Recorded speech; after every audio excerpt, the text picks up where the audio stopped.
സ്തോത്രം. ദൈവത്തിന്റെ അതിപരിശുദ്ധനാമം വാഴ്ത്തപ്പെടുമാറാകട്ടെ. അനുഗ്രഹപ്പെട്ട ഒരു നല്ല പകലിലെ സ്വർഗത്തിലെ കർത്താവ് ഇന്ന് നമുക്കായി തന്ന ഈ വലിയ അനുഗ്രഹപ്പെട്ട ഈ പകലിനെ ഓർത്ത് നന്ദിയോടെ ദൈവത്തെ സ്തുതിക്കുന്നു, സ്തോത്രം ചെയ്യുന്നു. എന്ന് നമ്മളെ മധ്യയിൽ അമികാലയിലെ ദൈവം നമ്മളോട് സംസാരിക്കുവാൻ അമികാലയിലെ ദൈവം ശക്തനാണ്. സ്തോത്രം. ഇന്ന് പകല് ദൈവത്തിന്റെ ശബ്ദം കേൾക്കുവാൻ നമ്മൾ തയ്യാറാണെങ്കിൽ നിശ്ചയമായി ദൈവം നമ്മളോട് ഇന്ന് പകല് സംസാരിക്കും. സ്തോത്രം. കഴിഞ്ഞ ദിവസങ്ങളെല്ലാം അമികാലയിലെ സ്തോത്രം ദൈവം നമ്മളെ കരുതി നമ്മുടെ എല്ലാ വിഷയത്തിനകത്തും കർത്താവ് നമുക്കായി മറുപടി നൽകി. സ്തോത്രം. നമ്മൾ പ്രാർത്ഥന വിഷയങ്ങളിലൊക്കെ എല്ലാം മറുപടി തന്ന് നമ്മളെ കരുതുന്ന ആ ദൈവത്തിന്റെ വലിയ കൃപയെ ഓർത്ത് നന്ദിയോട് ദൈവത്തെ സ്തുതിക്കുന്നു. ഉപവാസത്തിന്റെ ഈ 14-ാം ദിവസം അമികാലയിലെ ഈ പകൽ ദൈവത്തെ സ്തുതിക്കുവാനും ദൈവത്തെ മഹത്വപ്പെടുത്തുവാനെല്ലാം നമ്മൾ തയ്യാറാണെങ്കിൽ നിശ്ചയമായി അതിന്റെ അനുഗ്രഹവും വിടുതലുകളും അത്ഭുതങ്ങളും ആര് ചെയ്യും? കർത്താവ് നമുക്കായി ചെയ്യും. സ്തോത്രം. അതുപോലെ സ്തോത്രം. കെൽവിന് നല്ലൊരു വിജയം ദൈവം കൊടുത്തു. സ്തോത്രം. ഞങ്ങൾ പ്രതീക്ഷിച്ചതും അപ്പുറമായ ഒരു വിജയമാണ് ദൈവം കൊടുത്തത്.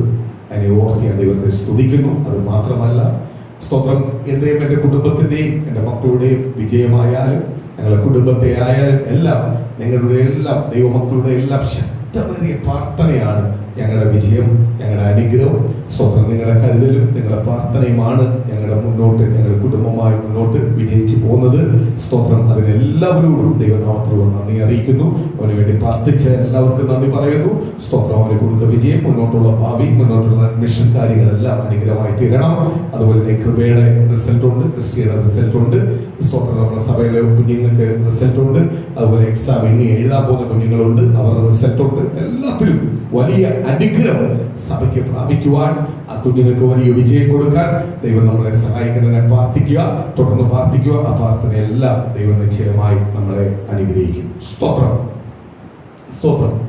നമ്മുടെ ദൈവമക്കൾ, നമ്മുടെ കുഞ്ഞുങ്ങൾ എവിടെ ചെന്നാലും ആർക്ക് സാക്ഷിയാവണം? അവരാരെ ഉയർത്തുന്നവരാവണം.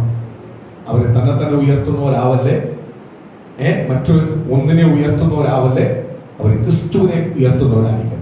ക്രിസ്തുവിനെ ഉയർത്തുന്നവരാകണം. നമ്മുടെ തലമുറ ആരെ ഉയർത്തണം? ക്രിസ്തുവിനെ ഉയർത്തണം. ഞാൻ നേരത്തെ പറഞ്ഞതുപോലെ സ്തോത്രം. അമ്മൂന് പ്രതികൂലം വന്നു, പ്രയാസം വന്നു. പക്ഷെ ആ കുഞ്ഞ് പതറാതെ ക്രിസ്തുവിനെ ഉയർത്തിയത് കൊണ്ടാണ് ആ കുഞ്ഞ് ചില വേദനകളും പ്രയാസങ്ങളും അനുഭവിച്ചത്. പക്ഷെ ആ വേദന പ്രയാസമെല്ലാം കർത്താവിന്റെ നാമത്തിനു വേണ്ടി അനുഭവിച്ചതായതുകൊണ്ട്, സഭ പറഞ്ഞ പ്രകാരം ആ കുഞ്ഞ് നിൽക്കുന്നത് കൊണ്ട്, വചനപ്രകാരം നിൽക്കുന്നത് കൊണ്ട് ആ കുഞ്ഞിനെ എന്ത് ചെയ്യും? നിശ്ചയമായി ദൈവം അനുഗ്രഹിക്കും. ആ കുഞ്ഞിനെ വിടുവിക്കും. നമ്മൾ പ്രാർത്ഥിച്ചാൽ മതി. ആ കുഞ്ഞിരട്ടി ബലത്തോടെ കർത്താവിന് വേണ്ടി പ്രയോജനപ്പെടും. ആ കുഞ്ഞിന്റെ ഭാവിയെല്ലാം വലിയ കാര്യമാണ്, വലിയതായിട്ട് ദൈവം വെച്ചിരിക്കുക. സ്തോത്രം. ഞാൻ നേരത്തെ പറഞ്ഞതുപോലെ ചില പ്രതികൂലം വേണം, എങ്കിലേ എന്ത് ചെയ്യത്തുള്ളൂ? നമുക്ക് സാക്ഷ്യം ഉണ്ടാവുന്നു. സാക്ഷ്യം ഉണ്ടെങ്കിലേ നമ്മൾ എന്ത് ചെയ്യത്തുള്ളൂ? ഉറപ്പോട് നിൽക്കത്തുള്ളൂ. സാക്ഷ്യമൊന്നും ഇല്ലെങ്കിൽ ജീവിച്ചിട്ട് കാര്യമില്ല. ഒരു സാക്ഷ്യം ഉണ്ടാവണം നമ്മളെ കുറിച്ച്, ഇല്ലയോ? ദൈവത്തിന് വേണ്ടി നിൽക്കുന്ന ഒരു സാക്ഷ്യം ഉണ്ടാവണം. ഞാൻ നേരത്തെ നമ്മൾ പാടിപ്പോ ആരാധിച്ചപ്പോൾ എനിക്ക് അതിനകത്ത് ആ 2-3 വരി എനിക്ക് ഭയങ്കര ഇഷ്ടമുണ്ട്. എത്ര ദൂരം പോയാലും അത്രയും സമയം നിനക്ക് വേണ്ടി കാത്തിരിക്കും. ചേർക്കാൻ വേണ്ടി ആരെങ്കിലും അങ്ങനെ ചെയ്യൂ. നമ്മളെ ബന്ധുക്കൾ ചെയ്യൂ, നാട്ടുകാരെ ചെയ്യൂ, സുഹൃത്തുക്കൾ ചെയ്യൂ, ഭവനം ചെയ്യൂ, മാതാപിതാക്കൾ ചെയ്യൂ. ഒരു സമയം കഴിയുമ്പോൾ അവരെല്ലാം പറയും, പോയി, ഇനി അവനെ കൊള്ളത്തില്ല, അവൻ ശരിയാവത്തില്ല, നന്നാവത്തില്ല, അവനെ ഒരിക്കൽ രക്ഷപ്പെടത്തില്ല. സ്തോത്രം. പക്ഷെ ദൈവം ഒരിക്കലും അങ്ങനെ പോകത്തില്ല. ദൈവം അവിടെ നിൽക്കും, തിരിച്ചു വരും. അവൻ തിരിച്ചു വരും. അവന്റെ ജീവിതത്തിനകത്ത് ചില കുറവുകൾ വന്നു, ചില വീഴ്ചകൾ വന്നു, ചില സാഹചര്യത്തിൽ അവൻ ദൈവത്തെ വിട്ടുപോയെങ്കിൽ അവൻ തിരിച്ചു വരുമെന്ന് പറഞ്ഞ ആര് കാത്തിരിക്കുക? കർത്താവ് കാത്തിരിക്കുക. എന്നെ നിങ്ങളെ കുറിച്ച് കർത്താവ് കാത്തിരിക്കുക, തിരിച്ചു വരുമോ. അത്രയ്ക്ക് വലിയ പദ്ധതിയാണ് ദൈവം നമ്മളെ കുറിച്ച് വെച്ചിരിക്കുന്നത്. നമുക്ക് അതിനുള്ള യോഗ്യതയുണ്ടോ?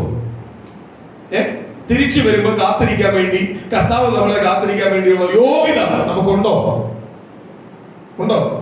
യോഗ്യതയുണ്ടോ? ഒരു യോഗ്യതയില്ല. ഞാൻ അവർക്ക് ഇത്രയും കർത്താവിനെ സ്നേഹിക്കാൻ എന്തു ഉള്ളത്? ഞങ്ങൾ എന്തുവാ കർത്താവിന് വേണ്ടി ചെയ്തിട്ടുള്ളത്? കർത്താവിൽ നിന്ന് ഇങ്ങോട്ട് പ്രാപിച്ചതല്ലാതെ, കർത്താവ് തരുന്നതല്ലാതെ ഞങ്ങൾ എന്തുവാ തിരിച്ചു ചെയ്തിട്ടുള്ളത്? ഇത്രമാത്രം ഞങ്ങളെ കാത്തിരിക്കാൻ. എത്ര ദൂരം പോയി ആ പാട്ടുകാരൻ എഴുതിയ വരി ഭയങ്കര എനിക്ക് എനിക്ക് ഇഷ്ടപ്പെട്ടത്. എത്ര ദൂരം പോയി, ഇത്രയും ദൂരത്തൊന്ന് തിരിച്ചു വരുന്നവരെ മടുക്കാതെ കാത്തിരിക്കുക. നമ്മുടെ വീട്ടുകാർ, നമ്മുടെ സ്വന്തക്കാർ, നമ്മുടെ നാട്ടുകാർ, നമ്മുടെ സുഹൃത്തുക്കൾ ഒരു ഭാഗം കഴിയുമ്പോൾ നമ്മളെ തള്ളിക്കളയും.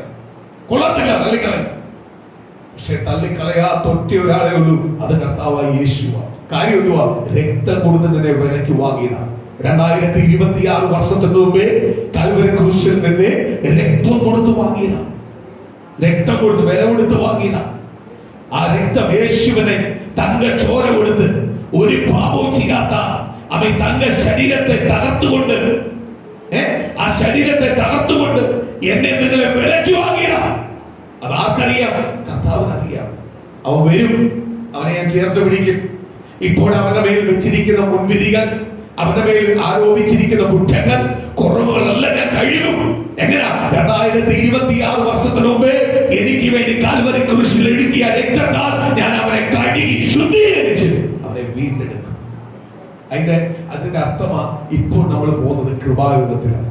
ചില തെറ്റുകളും പാപങ്ങളും കുറവുകളും വീഴ്ചകളും എല്ലാം വന്നിട്ട് കർത്താവ് ഇങ്ങനെ കാത്തിരുന്നിട്ട് നമ്മളെ ചേർത്തുകൊള്ളാൻ വരും, നമ്മളെ കഴുകും, നമ്മളെ ശുദ്ധീകരിക്കും. ഇതെപ്പോഴും ഉണ്ടാവത്തില്ല, ഇതെപ്പോഴും ഉണ്ടാവത്തില്ല. ഈ കൃപായുഗം മാറും. പിന്നെ കർത്താവിന് വേണ്ടവനെ മാത്രമേ ചേർക്കത്തുള്ളൂ. നിന്നില്ലെങ്കിൽ തള്ളി ദൂരെ കളയും, തള്ളി ദൂരെ കളയും. അവനെ കർത്താവിന് വേണ്ട. സ്തോത്രം. ഞാൻ ഓർക്കുക, ഈ പാട്ടുപാടി ഇങ്ങനെ ആരാധിച്ചപ്പോ, ദൈവത്തെ സ്തുതിച്ചപ്പോ, ദൈവത്തെ മഹത്വപ്പെടുത്തിയപ്പോ ഞാൻ ഓർക്കുക, മുടിയനായ പുത്രനെ കുറിച്ച് വചനത്തിനകത്ത് എന്തുവാ? മുടിയനായ പുത്രൻ, ഇളയ മകൻ വന്ന് അപ്പനോട് ചോദിച്ചു, അപ്പാ എനിക്കുള്ളതെങ്കിൽ തന്നെ. അവൻ ഉണ്ടാക്കിയതല്ല, അവൻ ഉണ്ടാക്കി വെച്ചതല്ല, അപ്പൻ ഉണ്ടാക്കി വെച്ച മുതല.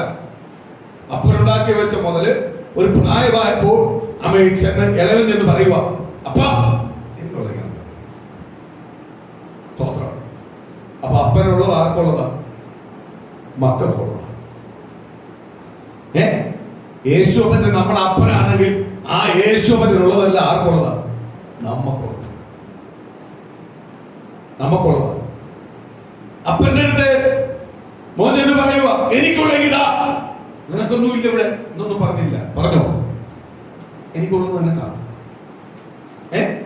മൂത്തവനുണ്ട്, ഇളയവനുണ്ട്. മൂത്തവന് നിനക്കുള്ളതാ, രണ്ടുപേർക്കും ഉള്ളതാ. സ്തോത്രം. അതുപോലെ യേശുവപ്പനോട് ഇന്ന് നമുക്ക് പറയാം, അപ്പാ അങ്ങേക്കുള്ളത് എനിക്ക് താ. കർത്താവിനുള്ളതല്ല ആർക്കുള്ളതാ? മക്കൾക്കായി നമുക്കുള്ളതാ. രോഗസൗഖ്യം നമുക്കുള്ളതാ, രോഗസൗഖ്യം നമുക്കുള്ളതാ, വിടുതൽ നമുക്കുള്ളതാ, നന്മ നമുക്കുള്ളതാ, അനുഗ്രഹം നമുക്കുള്ളതാ. അതുകൊണ്ടായിരുന്നു പകരം നിങ്ങളോട് പറയുന്നത്, നിങ്ങൾ ഏത് വിഷയമാവട്ടെ ഇന്ന് കണ്ണുനീരോട് യേശുവിനോട് ചോദിക്കുക, അപ്പാ എനിക്കുള്ളത് ഇതാപ്പാ. ഞാൻ അനുഭവിക്കുന്ന വേദന കണ്ടിട്ട് മാറി നിൽക്കുന്നത് ദൈവത്തെ ആരാധിക്കുന്നത്, എന്നെ ചേർത്ത് പിടിക്കുന്നത് യേശുവിനെ പകരം ഞാൻ ആരാധിക്കുന്നത്. അപ്പാ എന്റെ രോഗം ഒന്ന് മാറ്റിത്താ. രോഗം മാറ്റുവാനുള്ള അധികാരം അങ്ങേക്കാണല്ലോ ഉള്ളത്. രോഗശാന്തി ശുശ്രൂഷയുള്ളത് അങ്ങേക്കാണല്ലോ.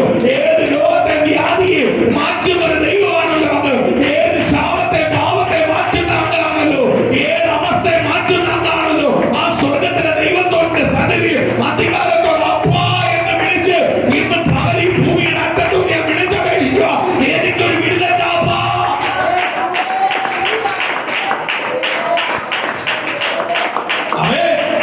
നിന്റെ അവകാശത്തോടെ അധികാരത്തോടെ ഇന്ന് കർത്താവിനോട് നീ ചോദിക്കുന്നുവെങ്കിൽ പരിശുദ്ധനായ ദൈവം വിളിച്ചു പറയുക, ദൈവം ചിലത് നിനക്ക് വേണ്ടി ഇന്ന് പകൽ ചെയ്യാൻ പോവുക. ചില ദൂത് നിന്റെ കുടുംബത്തിനകത്ത് നിവർത്തിയാവാൻ പോവുക. ചില വാക്തത്വങ്ങൾ നിന്റെ കുടുംബത്തിനകത്ത് നിവർത്തിയാവാൻ പോവുക. ആ വാക്തത്വങ്ങളിലേക്ക് കൊണ്ടുവരുന്നത് ക്രിസ്തുവിനെ. ഇന്ന് പകൽ നീ ആരാധിക്കുന്നത് മറന്നുപോകരുത്. നീ ആരാധിക്കേണ്ടത് നീ ആരാധിക്കുക, ചോദിക്കേണ്ടത് നീ ചോദിക്കുക. ഇന്ന് ദൈവം പറയുക, ഇന്ന് നിനക്ക് ഞാൻ തരുക. നീ എന്റേതാണെങ്കിൽ എനിക്കുള്ളതെല്ലാം നിന്റേതാ.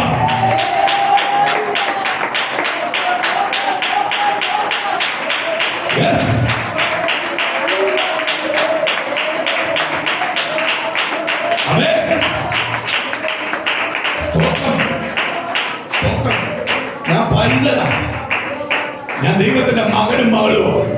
എന്നെ മകനെ മകളെ എന്ന് പറഞ്ഞാ വിളിച്ചത്. എങ്കിൽ എന്റെ അപ്പനുള്ളത് എനിക്കുള്ളതാണ്. വചനം പറഞ്ഞിരിക്കുന്ന സകല വിടുതലും എനിക്കുള്ളതാണ്. ഞാൻ ദൈവത്തിന്റെ പ്രമാണം അനുസരിച്ച് ജീവിക്കാൻ ഇറങ്ങി തിരിച്ചതാ. എങ്ങനെ ഇറങ്ങി തിരിച്ചപ്പോൾ ഞാൻ പിന്നെ ആരാണ്? ഞാൻ അപ്പ പിതാവേ എന്ന് വിളിക്കുവാൻ എന്ന് പറഞ്ഞാൽ പുത്രന്റെ സകല അധികാരവും ഒരു മക്കൾക്കുള്ള സകല അധികാരമോ ആര് തന്നിരിക്കുന്നത്? കർത്താവ് തന്നിരിക്കുന്നത്. ഈ ചുരുളും ചേർത്ത് പറയുക, മണവാളിനുള്ളത് മണവാട്ടിക്ക. മണവാട്ടിയായിട്ട് അച്ചാരം ഉറപ്പിച്ചേക്കുക. മണവാളിന്റെ ഇരിക്കുന്നത് മുഴുവൻ ആർക്കുള്ളതാണ്? മണവാട്ടിക്കുള്ളതാണ്, അല്ലയോ? സ്തോത്രം. കർത്താവ് പറയുക, സ്തോത്രം, ഭൂമിയിൽ നിന്നെ അച്ചാരം ഉറപ്പിച്ചു വെച്ചേക്കുക. മണവാളിനുള്ളത് മണവാട്ടിക്ക്, അപ്പനുള്ളത് മക്കൾക്ക്. ഈ അധികാരം തന്ന ദൈവത്തിന്റെ സന്നിധിയിൽ നീ ഇരുന്ന് അപേക്ഷിക്കേണ്ട കാര്യമുണ്ടോ? നീ ചോദിച്ചാൽ മതി. കാര്യം എന്തുവാ? ഇതിന്റെ എല്ലാ അധികാരം തന്നിരിക്കുന്നത് നിനക്കാ. ഇതെല്ലാം അനുഭവിക്കുവാൻ അധികാരം തന്നിരിക്കുന്നത് എങ്ങനെയാ? അതിലെ ഉൽപ്പത്തി പുസ്തകം 1-ാം അധ്യായം നമ്മൾ വായിക്കുമ്പോൾ കാണും, ലോകത്തിൽ സകലതും കർത്താവ് സൃഷ്ടിച്ചിട്ട് അതിനെ പേരിടുവാനും അതിനെ നയിക്കുവാനും അതിനെ ആസ്വദിക്കുവാനും മനുഷ്യന് അധികാരം നൽകി. ദൈവത്തിന്റെ സ്വരൂപത്തിൽ ഉണ്ടാക്കിയ മനുഷ്യന് അധികാരം നൽകിയിട്ടുണ്ടെങ്കിൽ ഇന്ന് പുതിയ ദൈവത്തിന് പറയുക, നീ ദൈവത്തിന്റെ മക്കളാ, ദൈവത്തിന്റെ മക്കളാ. ദൈവത്തിന്റെ വചനം എങ്ങനെയാ വിളിച്ചു പറയുന്നത്? അപ്പാ പിതാവേ എന്ന് വിളിക്കുന്നത് ദൈവമാണ് നിനക്കുള്ളത്. അപ്പന്റെ സ്ഥാനത്ത് കാണുന്ന ദൈവമാ, അപ്പന്റെ സ്ഥാനത്ത് കാണുന്ന ദൈവമാ. എന്റെ യേശുവിനെ എന്റെ അപ്പന്റെ സ്ഥാനത്ത് ഞാൻ കാണുന്നെങ്കിൽ, ഞാൻ യേശുവിന്റെ പൈതലാണെങ്കിൽ എന്റെ അപ്പന്റെ മുതലിനാട്ട് എനിക്ക് അവകാശമുണ്ട്. ഇന്ന് പകല അവകാശം ഞാൻ പ്രാപിക്കുക.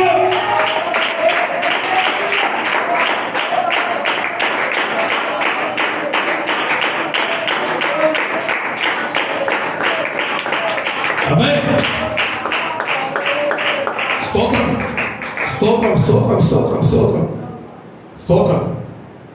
ഞാൻ കഴിഞ്ഞ ദിവസങ്ങളിൽ ഞാനിങ്ങനെ വിഷമിച്ചിരിക്കുമ്പോൾ, കർത്താവിനോട് ഇങ്ങനെ വാർച്ചുകൊണ്ടിരിക്കുമ്പോൾ, ചില വിഷമങ്ങളെല്ലാം കർത്താവിനോട് ഞാൻ ഷെയർ ചെയ്ത് ഇങ്ങനെ വാർച്ചുകൊണ്ടിരിക്കും. കർത്താവിനോട് പറയും, നിന്നെ ഞാൻ അങ്ങനെ കൈവിടുമോ? നീ എന്റേതാണ്, നീ അതൊന്നും മനസ്സിലാക്ക. നീ എന്റേതാ, നിന്നെ അങ്ങനെ ഉപേക്ഷിക്കൂ ഞാൻ? എന്റെ ജീവിതത്തിൽ ഇതുവരെയും കിട്ടാത്തൊരു സമാധാനം, സന്തോഷം ആ നിമിഷം ഞാൻ പ്രാപിച്ചു. ശരീരത്തിനകത്ത് ഉച്ചമുതൽ ഉള്ളങ്കാലം വരെ ആ ദൈവസാന്നിധ്യം ഞാൻ അനുഭവിച്ചു. എന്നോട് പറയുക, നീ ഭാരപ്പെടണ്ട, നിന്നെ ഞാൻ അങ്ങനെ കൈവിടുമോ? നീ എന്റേതാ, നീ എനിക്ക് പ്രാധാന്യപ്പെട്ടവനാ. നിന്നെ ആർക്കും വേണമെങ്കിൽ എനിക്ക് വേണം. സ്തോത്രം. മക്കളെ, അപ്രകാരമാ ആര് വിളിച്ചിരിക്കുന്നത്? യേശുവിനെ നമ്മളെ വിളിച്ചിരിക്കുന്നത്. അപ്പോഴും നമ്മളെ കുടുംബത്തിലെ ഏത് ആവശ്യത്തിനകത്തും ആര് തരും? കർത്താവ് തരും, കർത്താവ് തരും. ഒടിയനായ പുത്രൻ ചെന്ന് പറഞ്ഞു, അപ്പാ പിതാ, അപ്പാ എനിക്കുള്ളതെങ്കിൽ അപ്പം പറഞ്ഞു, പിന്നെ എന്താടാ, നിനക്കുള്ളത് തരാം. അവനെന്ത് ചെയ്തു? അവനുള്ളത് കൊടുത്തു. അവനെന്ത് ചെയ്തു? എല്ലാം വിറ്റ് സ്വരൂപിച്ച് അവൻ കൊണ്ടുപോയി എന്ത് ചെയ്തു? ദൂർത്തടിച്ചു കളഞ്ഞു. സ്തോത്രം. ദൂർത്തടിച്ചു കളഞ്ഞപ്പോ അവന്റെ പിന്നെ ഒന്നുമില്ല. സ്തോത്രം, ഒന്നുമില്ല. അവൻ മറ്റൊരു യജമാന്റെ വീട്ടിൽ ചെന്ന് ജോലിക്ക് നിന്നു. ജോലിക്ക് നിന്നപ്പോഴാണ് അറിയുന്നത് അപ്പന്റെ വീട്ടിൽ എത്ര ജോലിക്കാരുണ്ട്. ഇവിടെ ജോലിക്ക് ഇരിക്കുന്നുവാ. ജോലിക്ക് എന്തുവാ? പന്നിയെ മേയ്ക്കുന്ന ജോലിക്ക്. അവൻ ഒരു കാര്യം മാത്രം ആഗ്രഹിച്ചു, ആ പന്നിക്ക് കൊടുക്കുന്ന പകരങ്ങളിൽ ഒരു കിട്ടിയാൽ മതി എന്റെ വിശപ്പടക്കാൻ എന്ന് പറഞ്ഞാൽ അത്രയ്ക്ക് അവൻ അനുഭവിച്ചു. എത്രയ്ക്ക് അവൻ മ്ലേച്ഛമായി ജീവിച്ചു, അതിനെല്ലാം വിപരീതമായി അവൻ കഷ്ടവും പ്രതികൂലവും പ്രയാസവും അനുഭവിച്ചു. അപ്പോഴാണ് അവന്റെ കണ്ണ് തുറന്നത്. ഞാൻ പറയത്തില്ല, ചില സാക്ഷ്യം വേണമെന്ന് പറയുന്നത് എന്തുകൊണ്ടാണ്? സാക്ഷ്യം ഉണ്ടെങ്കിൽ ചില കണ്ണ് തുറക്കത്തുള്ളൂ. യേശു ഞാനുമായിട്ടുള്ള ബന്ധം തിരിച്ചറിയാൻ പറ്റത്തുള്ളൂ. അതുകൊണ്ടാണ് ചില സാക്ഷ്യം തരുന്നത്, ചില പ്രതികൂലം തരുന്നത്, ചില ശൂന്യാവസ്ഥ തരുന്നത്. അല്ലാതെ എന്നെ എന്നും ആദ്യകാലത്തിൽ ഒരു രീതിയിലോട്ട് ഇട്ടുകൊണ്ട് പോകാനല്ല ദൈവം ചിന്തിക്കുന്നത്. ദൈവം ഒരു വഴി അല്ലെങ്കിൽ 10 വഴി തുറന്നു തരുവാൻ കർത്താവിന് കഴിയും. 10 അല്ല, 1000 വഴി തുറന്നു തരുവാൻ കഴിയും. 1000 എന്നല്ല, എണ്ണം പറയാൻ പറ്റത്തില്ല. അതിനപ്പുറത്ത് തുറന്നു തരുവാൻ ആർക്ക് കഴിയും? സ്തോത്രം. ഒരിടത്തേക്ക് ശൂന്യാവസ്ഥയാണോ, സാമ്പത്തിക ശൂന്യാവസ്ഥയാണോ, അടുത്തടുത്ത് ദൈവം വഴി തുറന്നു തരും. ഇച്ചിരി ശൂന്യാവസ്ഥ തന്നെ ഇതിനു വേണ്ടി പ്രാർത്ഥിച്ചാൽ എന്റെ ദൈവം മറുപടി തരുമെന്ന് നിന്നെ ബലപ്പെടുത്താൻ വേണ്ടിയാ, അല്ല നിന്നെ കൈവിട്ടതല്ല. സ്തോത്രം. അവൻ ചെന്നു ശൂന്യാവസ്ഥയിൽ, പ്രതികൂലത്തിന്റെ അവസ്ഥയിൽ, മറ്റൊരു യജമാനന്റെ വീട്ടിൽ ജോലിക്കാരനായി കിടക്കുമ്പോൾ, അടിമപ്പെട്ട് കിടക്കുമ്പോഴാണ് അറിയുന്നത് അവന്റെ അപ്പന്റെ മഹത്വം എത്ര വലുതാണ്. ഞാൻ ആ പാട്ട് പാടിയപ്പോ പെട്ടെന്ന് ഓർത്ത അതാ കാര്യം. എന്തുവാ? അവനവൻ ഒരുപാട് ദൂരത്തുനിന്ന് പോയി. ആരുടെ അടുത്തുനിന്ന്? അവന്റെ അപ്പന്റെ അടുത്തുനിന്ന് പോയി വിറ്റ് പറക്കി സ്വത്ത് കൂട്ടി അവനങ്ങ് പണമാക്കി അവൻ അവിടുന്ന് എല്ലാം പോയി. അപ്പന്റെ അഡ്രസ്സിനേ പോയി, അപ്പന്റെ കാഴ്ചയുടെ അപ്പുറമേ പോയി, അങ്ങ് ദൂരെ പോയി. പക്ഷെ എല്ലാം തീർന്നപ്പോഴാ അവൻ ചിന്തിക്കുന്നവന്റെ അപ്പന്റെ മഹത്വം എത്ര വലുതാണ്. സ്തോത്രം. അവൻ ദൂരെ നിന്ന് തിരിച്ചു വരുമ്പോൾ, ഞാൻ അതിലേക്ക് എടുക്കുമല്ല, ആ ദൂരെ നിന്ന് തിരിച്ചു വരുമ്പോൾ അപ്പം ദൂരത്തുനിന്ന് അവന്റെ മകനെ കണ്ടു. മകൻ വരുന്നത്, അങ്ങോട്ട് ആഡംബരത്തോട് പോയ മകൻ വരുന്നത് മുഷിഞ്ഞ വസ്ത്രം ധരിച്ച്, ആ മികാലയെ കണ്ടാൽ വിരൂപനായിട്ട് പട്ടിണി കിടന്നു. ആ മികാലയെ കണ്ടു കഴിഞ്ഞാൽ ഒരു കോമളത്വമില്ല, ഒരു വല്ലാത്ത ലെവലിൽ അവൻ തിരിച്ചു വരുന്നത്. പക്ഷേ അവന്റെ അപ്പൻ ഒരിക്കലും അവനെ എന്ത് ചെയ്യാൻ പറ്റില്ല, കൈവിടാൻ പറ്റിയില്ല. അവനെ ചേർത്ത് പിടിച്ചു. അവനോട് പറഞ്ഞു, അവനെ എടുത്തതായി പറഞ്ഞ, അപ്പ, ഞാൻ സ്വർഗത്തോട് നിന്നോട് പാപം ചെയ്തിരിക്കുന്നു, ഇനി നിന്റെ മകൻ എന്ന് വിളിക്കുവാൻ ഈ യോഗ്യനല്ല. സ്വതമല്ലേ, ഇനി നിന്റെ വീട്ടിൽ ഒരു കൂലിക്കാരനെ പോലെ എന്നെ കണ്ടത്. അവൻ രൂപാന്തരപ്പെട്ട്, മാനസാന്തരപ്പെട്ട്, യഥാർത്ഥമായ രൂപാന്തരവും മാനസാന്തരവും പ്രാപിച്ചു. അപ്പന്റെ മഹത്വം തിരിച്ചറിഞ്ഞു. ഇനി അപ്പന്റെ മുതലിനോടല്ല അവൻ ആഗ്രഹം, അപ്പന്റെ സ്വത്തിനോടല്ല ആഗ്രഹം, അപ്പന്റെ സ്നേഹത്തോട് ആഗ്രഹം. ഇന്ന് പ്രിയ മക്കളെ, അപ്പനോട് ഉള്ള സ്നേഹം, കുടിയനായ പുത്രന് പിന്നെ ഉള്ള ഒറ്റ ഒരു അപ്പനോടുള്ള സ്നേഹം.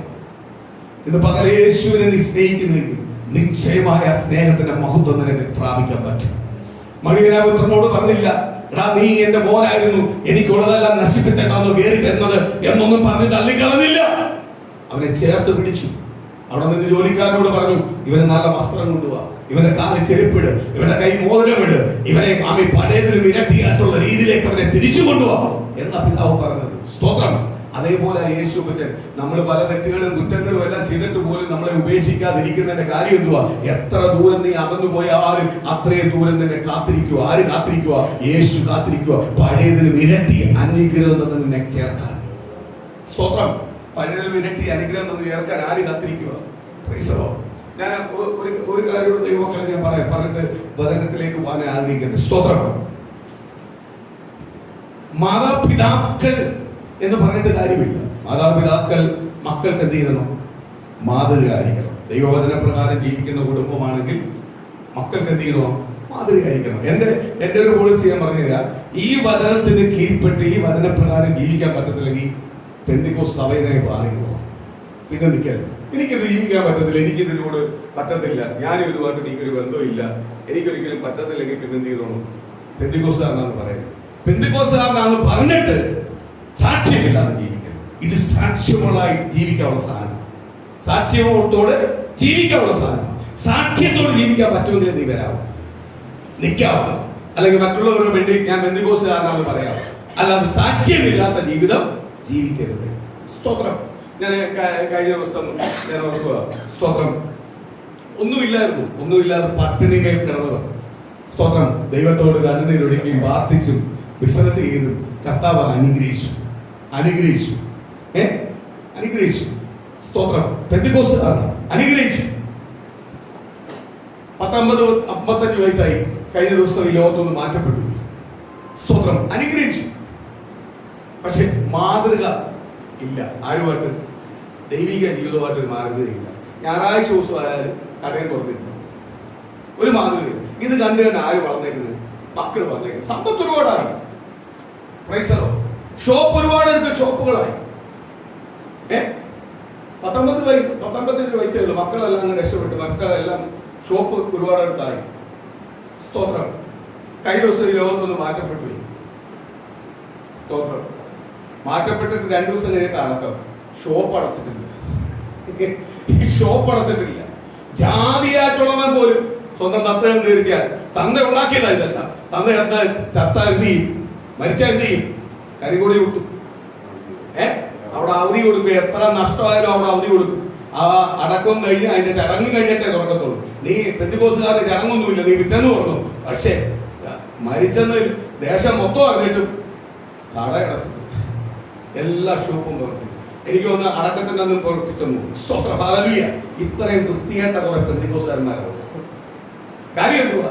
ഇവനൊന്നും ദൈവത്തെ അറിഞ്ഞിട്ടില്ല. ഇവന്റെ മക്കൾക്ക് അങ്ങനെ സെന്റിമെന്റ്സ് ഉണ്ടാവണമെങ്കിൽ എന്ത് ചെയ്യണം? ഇവൻ ദൈവത്തെ അറിയണം. അപ്പോഴാണ് ഞാൻ ചോദിച്ചപ്പോ എന്തുവാ, ഇവര് 3 ബ്രദേഴ്സാണ്. 3 ബ്രദേഴ്സും 3 കടകളാണ്. അപ്പൊ ഞാൻ ചോദിച്ചപ്പോ ഒരാൾ എന്നോട് പറയാ, പുള്ളിക്കാരൻ മരിച്ചു, പുള്ളിക്കാരൻ ഉണ്ടാക്കിയതായതല്ല, ഇപ്പൊ 2 ആമക്കളാണ്. ഇവര് കടയടച്ചില്ല. അതിനകത്ത് ഭാരപ്പെടുന്ന പക്ഷേ അവിടുത്തെ കാര്യമുണ്ട്. ഇവന്റെ അമ്മ മരിച്ചപ്പോ ഇവന്മാർ 3 തുറന്നു വെച്ചതാണ്. സ്തോത്രം. അന്ന് കച്ചവടം നടത്തിക്കൊണ്ടിരുന്നതാണ്. പിന്നെ ഇവൻ മരിച്ച തുറക്കും. നേരത്തെ സ്തോത്രം നന്ദു പറഞ്ഞ വാക്യം വായിച്ച വാക്യം എന്തുവാ? അളക്കുന്ന അളവിനാൽ അളന്ന് കിട്ടും. ഞാൻ ചെയ്യുന്ന പ്രവൃത്തിക്ക് അനുസരിച്ച് എനിക്ക് കിട്ടുന്നത്. സ്തോത്രം. അത് കഴിഞ്ഞപ്പോൾ ഇവന്റെ മോന്റെ കല്യാണം നടത്താൻ നേരം ചില പാസ്റ്റർമാർ അതിനെ എതിർത്തപ്പോൾ പാസ്റ്റർമാരെ സഭയിലുള്ള ദൈവമക്കളെ അയക്കാൻ പുറത്തുനിന്ന് ഗുണ്ടകളെ കൊണ്ടുവന്നിട്ട് പൈസ ഉണ്ട് ഗുണ്ടകളെ നിർത്തി. ഒരു സഹോദരൻ എന്നോട് പറയുക, ഞാനിങ്ങനെ സംസാരിക്കുന്നത് പക്ഷെ ചിലപ്പോൾ എന്നെ വെളിയിലിട്ടിരിക്കുന്നു. ദൈവസഭയാണ്, കർത്താവിനെ വിളിക്കുന്ന സഭയാണ്. ഞാൻ പറഞ്ഞ എന്റെ സഭയില്ലാതെ അന്ന് ഞാൻ ചവിട്ടിയിട്ട് പുറത്ത് കളയാൻ വിളിച്ചു. സ്തോത്രം. ഇരിക്കുന്നവരെ എനിക്കൊന്ന് കണ്ടേ പറ്റും. അതായത് പെന്തിക്കോസ്ത് സഭയാ, ജീവിക്കാൻ പറ്റില്ലെങ്കിൽ ഇറങ്ങിപ്പോക്കണം. ഇരട്ടി ശാപവും പാവവും മേടിക്കാൻ നിന്റെ രീതിയിൽ നിനക്ക് ജീവിക്കാൻ പറ്റിയ പള്ളികളുണ്ട്. അവിടെ പോയി ചേർന്നു. ക്രിസ്ത്യാനിയായിട്ട് അല്ലെങ്കിൽ പേരുകൊണ്ട് ക്രിസ്ത്യാനിയായിട്ട് അറിയപ്പെടുന്നെങ്കിൽ അങ്ങനത്തുള്ളവർക്ക് പോയി ചേർന്നു, നിനക്ക് വ്യക്തമാണ്. അവിടെ ചെല്ല്. പെന്തിക്കോസ്തുകാരനാണെങ്കിൽ രക്ഷിക്കപ്പെട്ടവനാണെങ്കിൽ രക്ഷിക്കപ്പെട്ട രീതിയിൽ ജീവിച്ചോണം. കാര്യം എന്തുവാ? ദൈവത്തിന്റെ പൈതലാണ്. രക്ഷിക്കപ്പെട്ട് സ്നാനപ്പെട്ട് ദൈവത്തിന്റെ പൈതലായി കഴിഞ്ഞാൽ അവൻ യേശുക്രിസ്തുവിന്റെ പൈതലാണ്. അവൻ എങ്ങനെ ജീവിക്കണം? യേശുക്രിസ്തുവിന് വേണ്ടി ജീവിക്കണം. ഞാൻ ആ സഭയിലെ 2-3 പേർക്ക് ആ കല്യാണം നടത്തിക്കൊടുക്കുന്നത് നിങ്ങളെ ആയിരിക്കണം. എന്തോ പാസ്റ്റർമാര് കാര്യമുണ്ട്. അപ്പനും അമ്മയ്ക്ക് മാതൃകയില്ല. ഞായറാഴ്ച ആരാധനയായാലും അമികാലൊക്കെ കട തുറന്നിരിക്കും. അതാ ലാഭം, അതാ വിജയം. അവരുടെ തലമുറ ഇതല്ല വരുന്നത്, ഇതിന്റെ അപ്പുറത്തത് വരും. ഇവന്റെ എല്ലാം അപ്പൂപ്പനായിട്ട് വരും. സ്വതം. രണ്ടാമത് സഭയ്ക്ക് മാതൃകയില്ല. ഇത് നടത്തുന്ന പാസ്റ്റർമാർക്ക് മാതൃകയില്ല. അവിടെ വരുന്ന വിശ്വാസികൾക്ക് മാതൃകയില്ല. പിന്നെ എങ്ങനെ സഭ ഗുണപ്പെടുന്നത്? ഞാൻ എപ്പോഴും അതുകൊണ്ടാണ് എപ്പോഴും പറയുന്നത്, ഇവിടെ ജീവിക്കുന്നവരെ വരാം. ഇല്ലയോ? ജീവിക്കാൻ താല്പര്യമുള്ളവരെ വരാം. കുറച്ചെങ്കിലും ജീവിക്കുന്നവര് വരണം. സ്തോത്രം. കാഴ്ചപ്പാടോട് നിൽക്കുന്നവര് വരണം. അല്ലെങ്കിൽ നമുക്ക് ആളില്ലായിരുന്നോ? ആള് കൂട്ടിക്കൊണ്ടിരുന്നല്ലായിരുന്നോ? ആള് കുറഞ്ഞതിന്റെ കാര്യം എന്തുവാ? സ്തോത്രം. നേരത്തെ മനോജ് പറഞ്ഞ പോലെ വരുന്നെങ്കിൽ വരാം. പൂർണ്ണമായിട്ട് മനസ്സിലാക്കിയിട്ട് വാ. യഥാർത്ഥമായ ദൈവവചന പ്രകാരം ജീവിക്കണമെങ്കിൽ എനിക്ക് ഇവിടെ വന്നേ പറ്റൂ എന്നുള്ള രീതി വാ. മടങ്ങി വാ. നമ്മള് 2 കൈ കൊണ്ട് സ്വീകരിക്കും. സ്തോത്രം. അല്ലാതെ പോയടത്തെല്ലാം പഠിച്ചത് കൊണ്ട് ഇങ്ങോട്ട് വരണ്ട. പോയതെല്ലാം പഠിച്ചിട്ട് അതൊരു പാഠമാക്കിയിട്ട് വാ. അയ്യോ, അങ്ങനല്ല ജീവിക്കേണ്ടത്. യഥാർത്ഥ വചനപ്രകാരം എങ്ങനെയാ ജീവിക്കുന്നത്? സഭയ്ക്ക് മാതൃക ഉണ്ടാവണം. സ്തോത്രം. ഞായറാഴ്ച വന്നില്ലെങ്കിൽ പിന്നെ അവനെ കേട്ടല്ലേ. സ്തോത്രം. 1, 2, 3 ആഴ്ചകൾ വരുന്ന പോലല്ല. സ്വതം സ്ഥിരം അവനൊരു ലാഭമാക്കണമെങ്കിൽ അവനെന്ത് ചെയ്യില്ലേ? അടുപ്പിക്കല്ലേ. അത് അവന് ലാഭമാക്കില്ല. ഞാൻ ഓർക്കുക, ഈ സൺഡേ കടയിൽ തുറന്ന് ഉണ്ടാക്കിയ മുതലായത് മൊത്തം. ഇങ്ങനെ മുതല് മക്കളത് അപ്പന്റെ വില കൊടുത്തോ? മക്കള് മരിച്ചു കഴിഞ്ഞപ്പോ കൊടുത്തോ? സ്തോത്രം. അപ്പോഴും തുറന്നു വെച്ചേക്കുക. സൺഡേ അല്ല, അപ്പം മരിച്ച് മോക്ഷയിലിരിക്കുമ്പോഴും ഇവിടെ കടകൾ പോയിക്കൊണ്ടിരിക്കുക, ഷോപ്പ് പോയിക്കൊണ്ടിരിക്കുക. ഷോപ്പ് കൊടുത്തിരിക്കുന്ന ഓണേഴ്സ്, ബിൽഡിങ്ങിന്റെ ഓണർ നമ്മളെ അടുത്ത 2 സുഹൃത്തുക്കളുണ്ട്. അവരെന്നോട് വിളിച്ചു, എന്തൊരു പെന്തിക്കോസ്തുകാരന്മാര്. ആ ബിൽഡിങ്ങിന്റെ ഒരു ഓണർ, ഒരു ഷോപ്പിരിക്കുന്ന ബിൽഡിങ്ങിന്റെ ഓണർ ഞാനുമായിട്ട് ഒന്നിച്ച് പഠിച്ചു. അവരൊരു മുസ്ലിം സഹോദരൻ. അവൻ എന്നിട്ട് എന്തൊരു സ്വഭാവമാണ്. ഇവന്മാർ ഇത്രയും വൃത്തിയിട്ടന്മാരാണ്. ഇത്രയും പൈസയ്ക്ക് വേണ്ടി ഇങ്ങനെയാണ് സ്വന്തം തന്ത വെച്ചിട്ട് തൊണ്ട വെച്ചിരിക്കുന്നത്. ജാതി പോലും ചെയ്യാത്ത കാര്യം. ഞാൻ പ്രിയ ദൈവമക്കളെ, എന്റെ വിഷയമല്ല, ഞാൻ പറയുക, മാതൃകയോട് വളർത്തണം. സ്തോത്രം. മുടിയനായ പുത്രന് തിരിച്ചു വരുവാൻ കാരണമുണ്ട്. എന്തുവാ? അവരുടെ അപ്പൻ മാതൃകയുള്ളവനാണ്. ദൈവത്തെ ഭയപ്പെടുന്നവനാ, ദൈവത്തിന് വേണ്ടി ജീവിക്കുന്നവനാ. അതുകൊണ്ട് അവന്റെ പുത്രൻ വഴിതെറ്റി പോയെങ്കിലും അവൻ മടങ്ങി വന്നത്. ഇന്ന് പ്രിയ ദൈവമക്കളെ, നിങ്ങൾ ദൈവത്തിന്റെ വചനപ്രകാരം ജീവിക്കുവാൻ തയ്യാറുള്ളവരാണോ? ക്രിസ്തുവിന് വേണ്ടി ജീവിക്കുന്ന സാക്ഷ്യങ്ങളാണോ? നിങ്ങളെ തലമുറ ഒരിക്കലും വഴിതെറ്റി പോകത്തില്ല, വഴിതെറ്റിവാൻ സമ്മതിക്കത്തില്ല. വഴിതെറ്റിയെങ്കിൽ അവൻ മടങ്ങി വന്നിരിക്കും. അവൻ മടങ്ങി വരുമ്പോൾ വഴിതെറ്റിയതിന് ഇരട്ടിയായി ദൈവത്തിന് പ്രയോജനമുള്ളവനാട്ടെ കൊണ്ടുവരത്തുള്ളൂ. ഇന്ന് പ്രിയ ദൈവമക്കളെ, നിങ്ങൾ കുടുംബത്തിനകത്ത് രക്ഷിക്കപ്പെടുവാനുള്ളവരെ വേണ്ടി ഇന്ന് പ്രാർത്ഥിച്ചോ. അവര് മടങ്ങി വരുമ്പോ ആള് മാറി മടങ്ങി വരണം. എത്തിക്കുന്ന അത്ഭുതമായി മടങ്ങി വരണം. ഇത്രയും വർഷം നമ്മൾ പ്രാർത്ഥിച്ച പ്രാർത്ഥനയ്ക്ക് മറുപടിയായിട്ട് അവരെ മടങ്ങി വരണം. അത്രയ്ക്ക് സാക്ഷ്യം അവരെ കുറിച്ച് കേൾക്കുവാൻ കഴിയണം.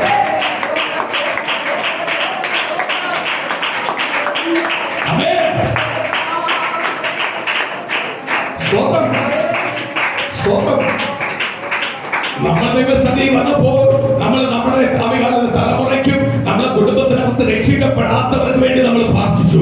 എങ്കിൽ അവര് വരുമ്പോൾ ഇങ്ങനല്ല, അവരനേകരെ കൊണ്ടുവരുന്നവരായിട്ട് വരണം. അത്രയ്ക്ക് സാക്ഷ്യം അവരെ കുറിച്ച് കേൾക്കുവാൻ ഇടവരുത്തണം. ആ രീതിയിലേക്ക് അവർക്ക് രൂപാന്തരം കൊടുക്കണം. ആ രീതിയിലേക്ക് അവർക്ക് മാനസാന്തരം കൊടുക്കണം. അയ്യോ, നീ പോകുന്ന ദൈവത്തെ എനിക്കോ എന്ന് വിളിക്കണം. ആ സമയം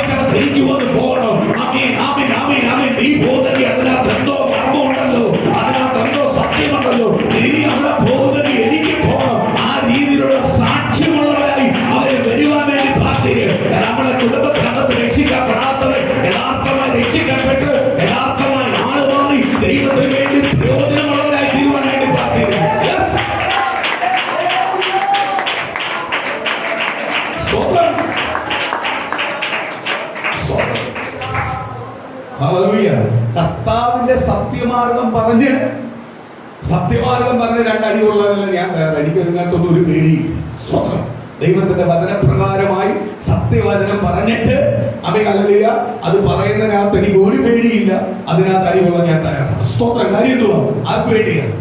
കർത്താവിന് വേണ്ടി എന്റെ കർത്താവ് ഇതിനും അപ്പുറത്ത് എനിക്ക് വേണ്ടി വഹിച്ച് അപ്പോഴാണോ ഈ സ്തോത്രമല്ല ദൈവത്തിന്റെ വചനം യഥാർത്ഥമായി പറഞ്ഞിട്ട് കർത്താവിന്റെ നാമം യഥാർത്ഥമായിട്ട് പറഞ്ഞിട്ട് ഈ ഞാനൂലുകളിൽ നിന്നുള്ള എതിർപ്പുകൾ കണ്ട് പേടിക്കണോ? സ്തോത്രം. ഇവിടെ ആരാധന തുടങ്ങുന്ന മുമ്പേ ഒറ്റ ദിവസമേ ഇവിടെ ആരാധന നടത്തുന്നു പറഞ്ഞു. ഇല്ലയോ? ഒരു കൊല്ലത്തിൽ മേലായി കൊണ്ടുപോയില്ലേ? നമ്മള് ഒരു മാസത്തിനകത്ത് മാറണമെന്ന് ഓർത്തിരുന്നേ. ഒരു കൊല്ലത്തിൽ മേൽ ദൈവം കൊണ്ടുപോയി. സ്തോത്രം. കാര്യം എന്തുവാ? ഈ കുടുംബത്തിന്റെ ഗ്രഹനാഥൻ എന്ന് പറഞ്ഞാൽ സ്തോത്രമാലിയ കൊച്ചുമഞ്ചാലിമാമി അവര് ദൈവത്തിന് അത്രയ്ക്ക് വില കൊടുക്കുന്നവരാ. ദൈവസഭകൾക്ക് വില കൊടുക്കുന്നവരാ. അവർ പ്രാർത്ഥനയ്ക്ക് വില കൊടുക്കുന്നവരാ. അവർക്ക് മാനസികമായി അവരെ തകർക്കാൻ നോക്കിയിട്ട് അവർ തകർന്നില്ല. അവർ ഉറച്ചിരുന്നു. സ്തോത്രം. എനിക്ക് തോന്നുന്നു ഞാൻ നേരത്തെ നിങ്ങളോട് പറഞ്ഞതുപോലെ നമ്മൾ ആഗ്രഹിക്കുന്നതിനപ്പുറമായി അവർ ആഗ്രഹിച്ച് പ്രാർത്ഥിക്കുന്നുണ്ട് നമ്മളെ സ്വന്തം സഭാകളിലേക്ക് മാറണമെന്ന്. സ്വന്തം സഭ അപ്പോൾ അത്രയ്ക്ക് മാത്രം സ്നേഹിക്കുവാൻ എന്താ ഉള്ളത്? അത്രമാത്രം സ്നേഹിപ്പാൻ എന്തോ ബന്ധമുള്ളത്? സ്തോത്രം. എന്തോ ഉള്ളത്? യേശു എന്ന രക്തത്താലുള്ള ബന്ധമാണ്. യേശു എന്ന രക്തത്താലുള്ള ബന്ധമാണ്. യേശു എന്ന രക്തത്താലുള്ള സഹോദര സ്നേഹമാണ്. യേശു എന്ന രക്തത്താലുള്ള സഹോദര സ്നേഹമാണ്. ആ സഹോദര സ്നേഹത്തെ ഒരിക്കലും കുറയ്ക്കുവാൻ കഴിയത്തില്ല. കാര്യം അത് ദൈവം സ്ഥാപിച്ചതാണ്.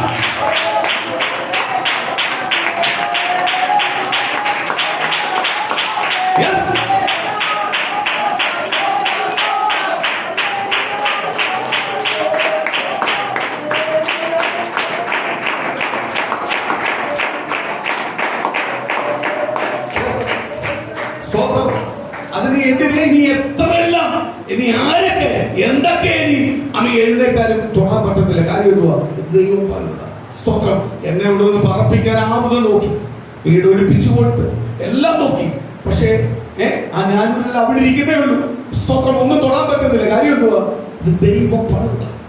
സ്തോത്രം. ഇവിടുന്ന് പോയി അടുത്തടുത്തേക്ക് വരും.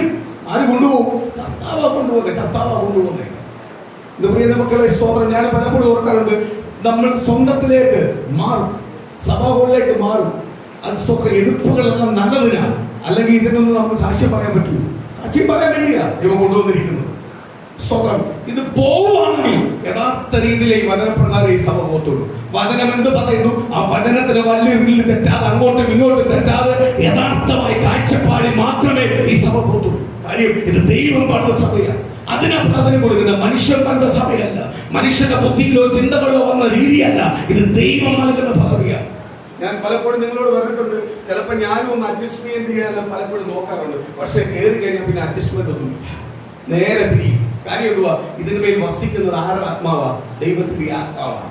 സ്തോത്രം. ഇതിനകത്ത് സുഖം കിട്ടാനോ ഉയർച്ച കിട്ടാനോ നന്മ കിട്ടാനോ ഇറങ്ങിയതല്ല, ക്രിസ്തുവിനെ ഉയർത്താൻ ഇറങ്ങിയതാണ്. കാര്യം തകർക്കപ്പെട്ട് കിടന്നെടുത്ത് മരണം മാത്രം മുഖാമുഖം കണ്ടെടുത്ത് കർത്താവ് വിളിച്ചു വേർതിരിച്ചതാണ്. ഞാൻ നേരത്തെ പറഞ്ഞതുപോലെ നിന്നെ എനിക്ക് ആവശ്യമുണ്ടാ, നിന്നെ ഞാൻ അങ്ങനെ വിട്ടുകൊടുക്കൂ. ഇത് പ്രിയ നമുക്കല്ല, നമ്മളെ സഭയെ നോക്കി ദൈവം പറയുന്നത് ദൂതതാ. നിന്നെ എനിക്ക് ആവശ്യമുണ്ട്. പ്രാർത്ഥിച്ചുകൊണ്ടിരിക്കുമ്പോൾ ദൈവം പറയുക, നിന്നെ എനിക്ക് ആവശ്യമുണ്ട്. നിന്നെ അങ്ങനെ വിട്ടുകൊടുക്കൂ. നിന്നെ അങ്ങനെ വിട്ടുകൊടുക്കത്തില്ല. കാര്യം നിന്നെ കൊണ്ട് എനിക്ക് ആവശ്യമുണ്ട് എന്ന് പറയുന്നത് തിരിച്ചറിയും. എന്നെ കൊണ്ട് ദൈവത്തിന് ആവശ്യമുണ്ട്.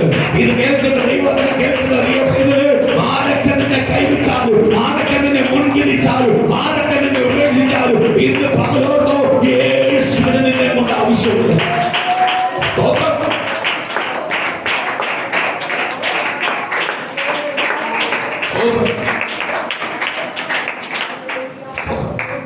യേശുവിന് നമ്മളെ കൊണ്ട് ആവശ്യമുണ്ട്. ഇന്ന് ദൈവത്തോട് നമുക്ക് ചോദിക്കാം. നമ്മൾ മക്കളെന്നുള്ള ദാനത്തിലായിരിക്കുന്നത് അപ്പനോട് ചോദിക്കാം, അപ്പ അങ്ങയുടെ വചനത്തിനകത്ത് പറഞ്ഞിട്ടുണ്ട് രോഗസൗഖ്യം. അങ്ങയുടെ വചനത്തിനകത്ത് പറഞ്ഞിട്ടുണ്ട് അമ്മി പൊടിയിൽ നിന്ന് സ്വന്തം ദരിദ്രനെ പൊടിയിൽ നിന്ന് കുപ്പയിൽ നിന്ന് അമ്മി ധനവാന്റെ എടുത്തുകൊണ്ടിരുത്തുമെന്ന്. സ്തോത്രം. എങ്കിൽ ഞാൻ അനുഗ്രഹപ്പെടും, ദേശത്ത് അനുഗ്രഹപ്പെടും, ഞാൻ എവിടെ ചെന്നാലും അനുഗ്രഹപ്പെടും. എന്റെ പോക്കിലും വരവിലും ഞാൻ അനുഗ്രഹപ്പെടും. യേശു എന്റെ നായകനാണെങ്കിൽ, യേശു എന്റെ ഭവനത്തിനകത്തുണ്ടെങ്കിൽ, യേശു എന്റെ കൂടെ ഉണ്ടെങ്കിൽ ഞാൻ എവിടെ ചെന്നാലും എന്തി തൊട്ടാലും അനുഗ്രഹപ്പെടും. കാര്യമല്ലോ, എന്റെ യേശു എന്റെ കൂടെയുണ്ട്. അബ്രഹാമിനെ നോക്കിയിട്ട് ദൈവത്തിന്റെ ദൂത് പറയുക, നിന്നെ നോക്കുന്നത്, നിന്നെ അനുഗ്രഹിക്കുന്നവനെ ഞാൻ അനുഗ്രഹിക്കും, നിന്നെ ശപിക്കുന്നവനെ ഞാൻ ശപിക്കും എന്ന് പറഞ്ഞിട്ടുണ്ടെങ്കിൽ പകരം പുതിയ ദൈവസഭയ്ക്കകത്ത് ഈ പലരും വസിഷ്ഠത്തെ നോക്കി പറയുക, നീ എവിടെ ചെന്നാലും അനുഗ്രഹപ്പെടും, നീ കൈവക്കുന്നവർക്ക് അനുഗ്രഹപ്പെടും, നീ പ്രാർത്ഥിക്കുന്നവർക്ക് അനുഗ്രഹപ്പെടും, നീ കാലുകൊന്നവർക്ക് അനുഗ്രഹപ്പെടും. യേശുവിന്റെ പിതാവ് നിനക്കുള്ളത്. ആ പിതാവിന്റെ അധികാരത്തോട് നീ എന്ത് ചെയ്താലും, ഏത് വിഷയത്തിനകത്ത് ഇടപെട്ടാലും ആ വിഷയത്തിനകത്ത് ഒരു പരിഹാരമുണ്ടെന്ന് പരിശുദ്ധാത്മാവ് പറയുന്നു.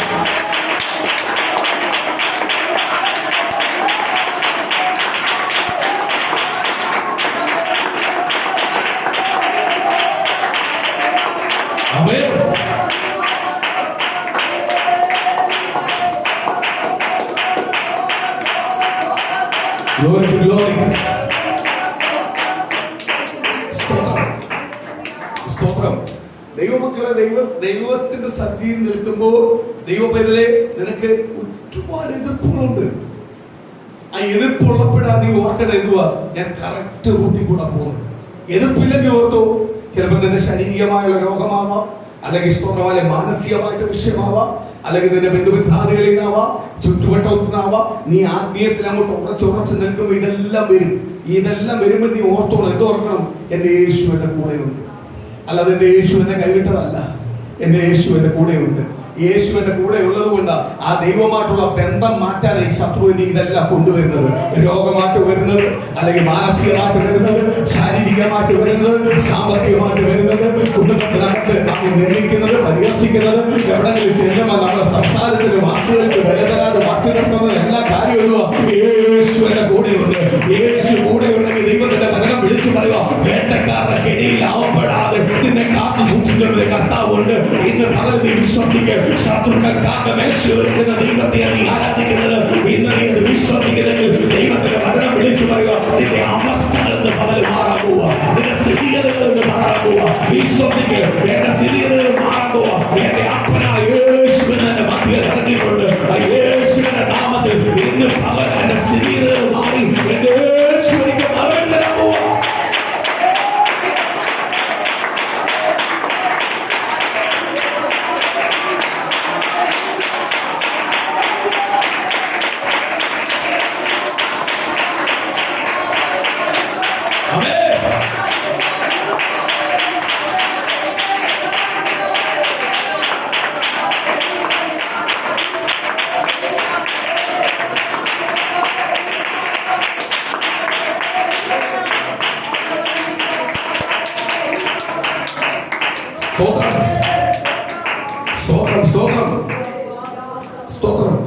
ഒരു വാക്യം പറയും, പത്താം അധ്യായത്തിന്റെ മത്തായി സുവിശേഷം 10-ാം അധ്യായത്തിന്റെ 22 മുതൽ 21 മുതൽ വായിച്ചു.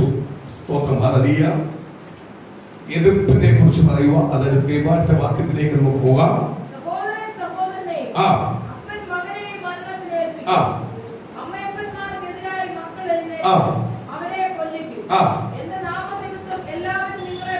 കണ്ടോ, കർത്താവിന്റെ നാമനിമിത്തം എല്ലാവരും എന്നെ പകയ്ക്കും.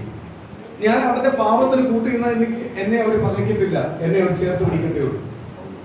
സ്തോത്രം. എനിക്ക് കൈ നിറയെ തരേണ്ടതെല്ലാം ആര് തരും? അവർ തരും. കൈ നിറയേണ്ടതെല്ലാം തരേണ്ടതെല്ലാം തരും. എന്നെ സഹായിക്കും, എന്നെ കരുതും. സ്തോത്രം. ഹല്ലേലൂയ. അങ്ങനെ കരുതുമ്പോഴും സ്തോത്രം, അങ്ങനെ എനിക്ക് കിട്ടുമ്പോഴേ പിന്നെ ദൈവീയ കാഴ്ചപ്പാടൊന്നുമല്ല, പിന്നെ ഇവന്മാരെ കൂടെ കേട്ടുള്ളൂ. സ്തോത്രം. യഥാർത്ഥ ദൈവീയ കാഴ്ചപ്പാട് പ്രകാരം, വചനപ്രകാരം ദൈവസഭ പോകുന്നെങ്കിൽ എല്ലാവരും നിനക്കെതിരെ പകയ്ക്കും, എതിര് നിൽക്കും. കാര്യം എന്തുവാ? കാര്യം യേശുവിന്റെ കൂടെ ഉണ്ട്. യേശുവിന്റെ കൂടെ ഉണ്ടെങ്കിൽ എന്ത് സംഭവിക്കും? തിന്മ ചെയ്യാൻ പറ്റത്തില്ല. നല്ല പ്രവൃത്തി നിന്റെ ജീവിതത്തിനകത്ത് വീടത്തുള്ളൂ. നിന്റെ സംസാരത്തിനകത്ത് പ്രവർത്തിക്കാത്തെല്ലാം നന്മയെ വരത്തുള്ളൂ, പാപത്തിനെതിരെ വരത്തുള്ളൂ. ആ പാപത്തിനെതിരെ വരുമ്പോ പാപം ചെയ്യുന്നവർ നിന്റെ കൂടെ ചേരുമോ? ഇല്ല. പാപത്തിൽ നിന്ന് പുറത്തു വന്ന് എനിക്ക് നല്ലവണ്ണം ജീവിക്കണമെന്ന് രക്ഷിക്കപ്പെടണമെന്ന് നിന്റെ കൂടെ കൂടും.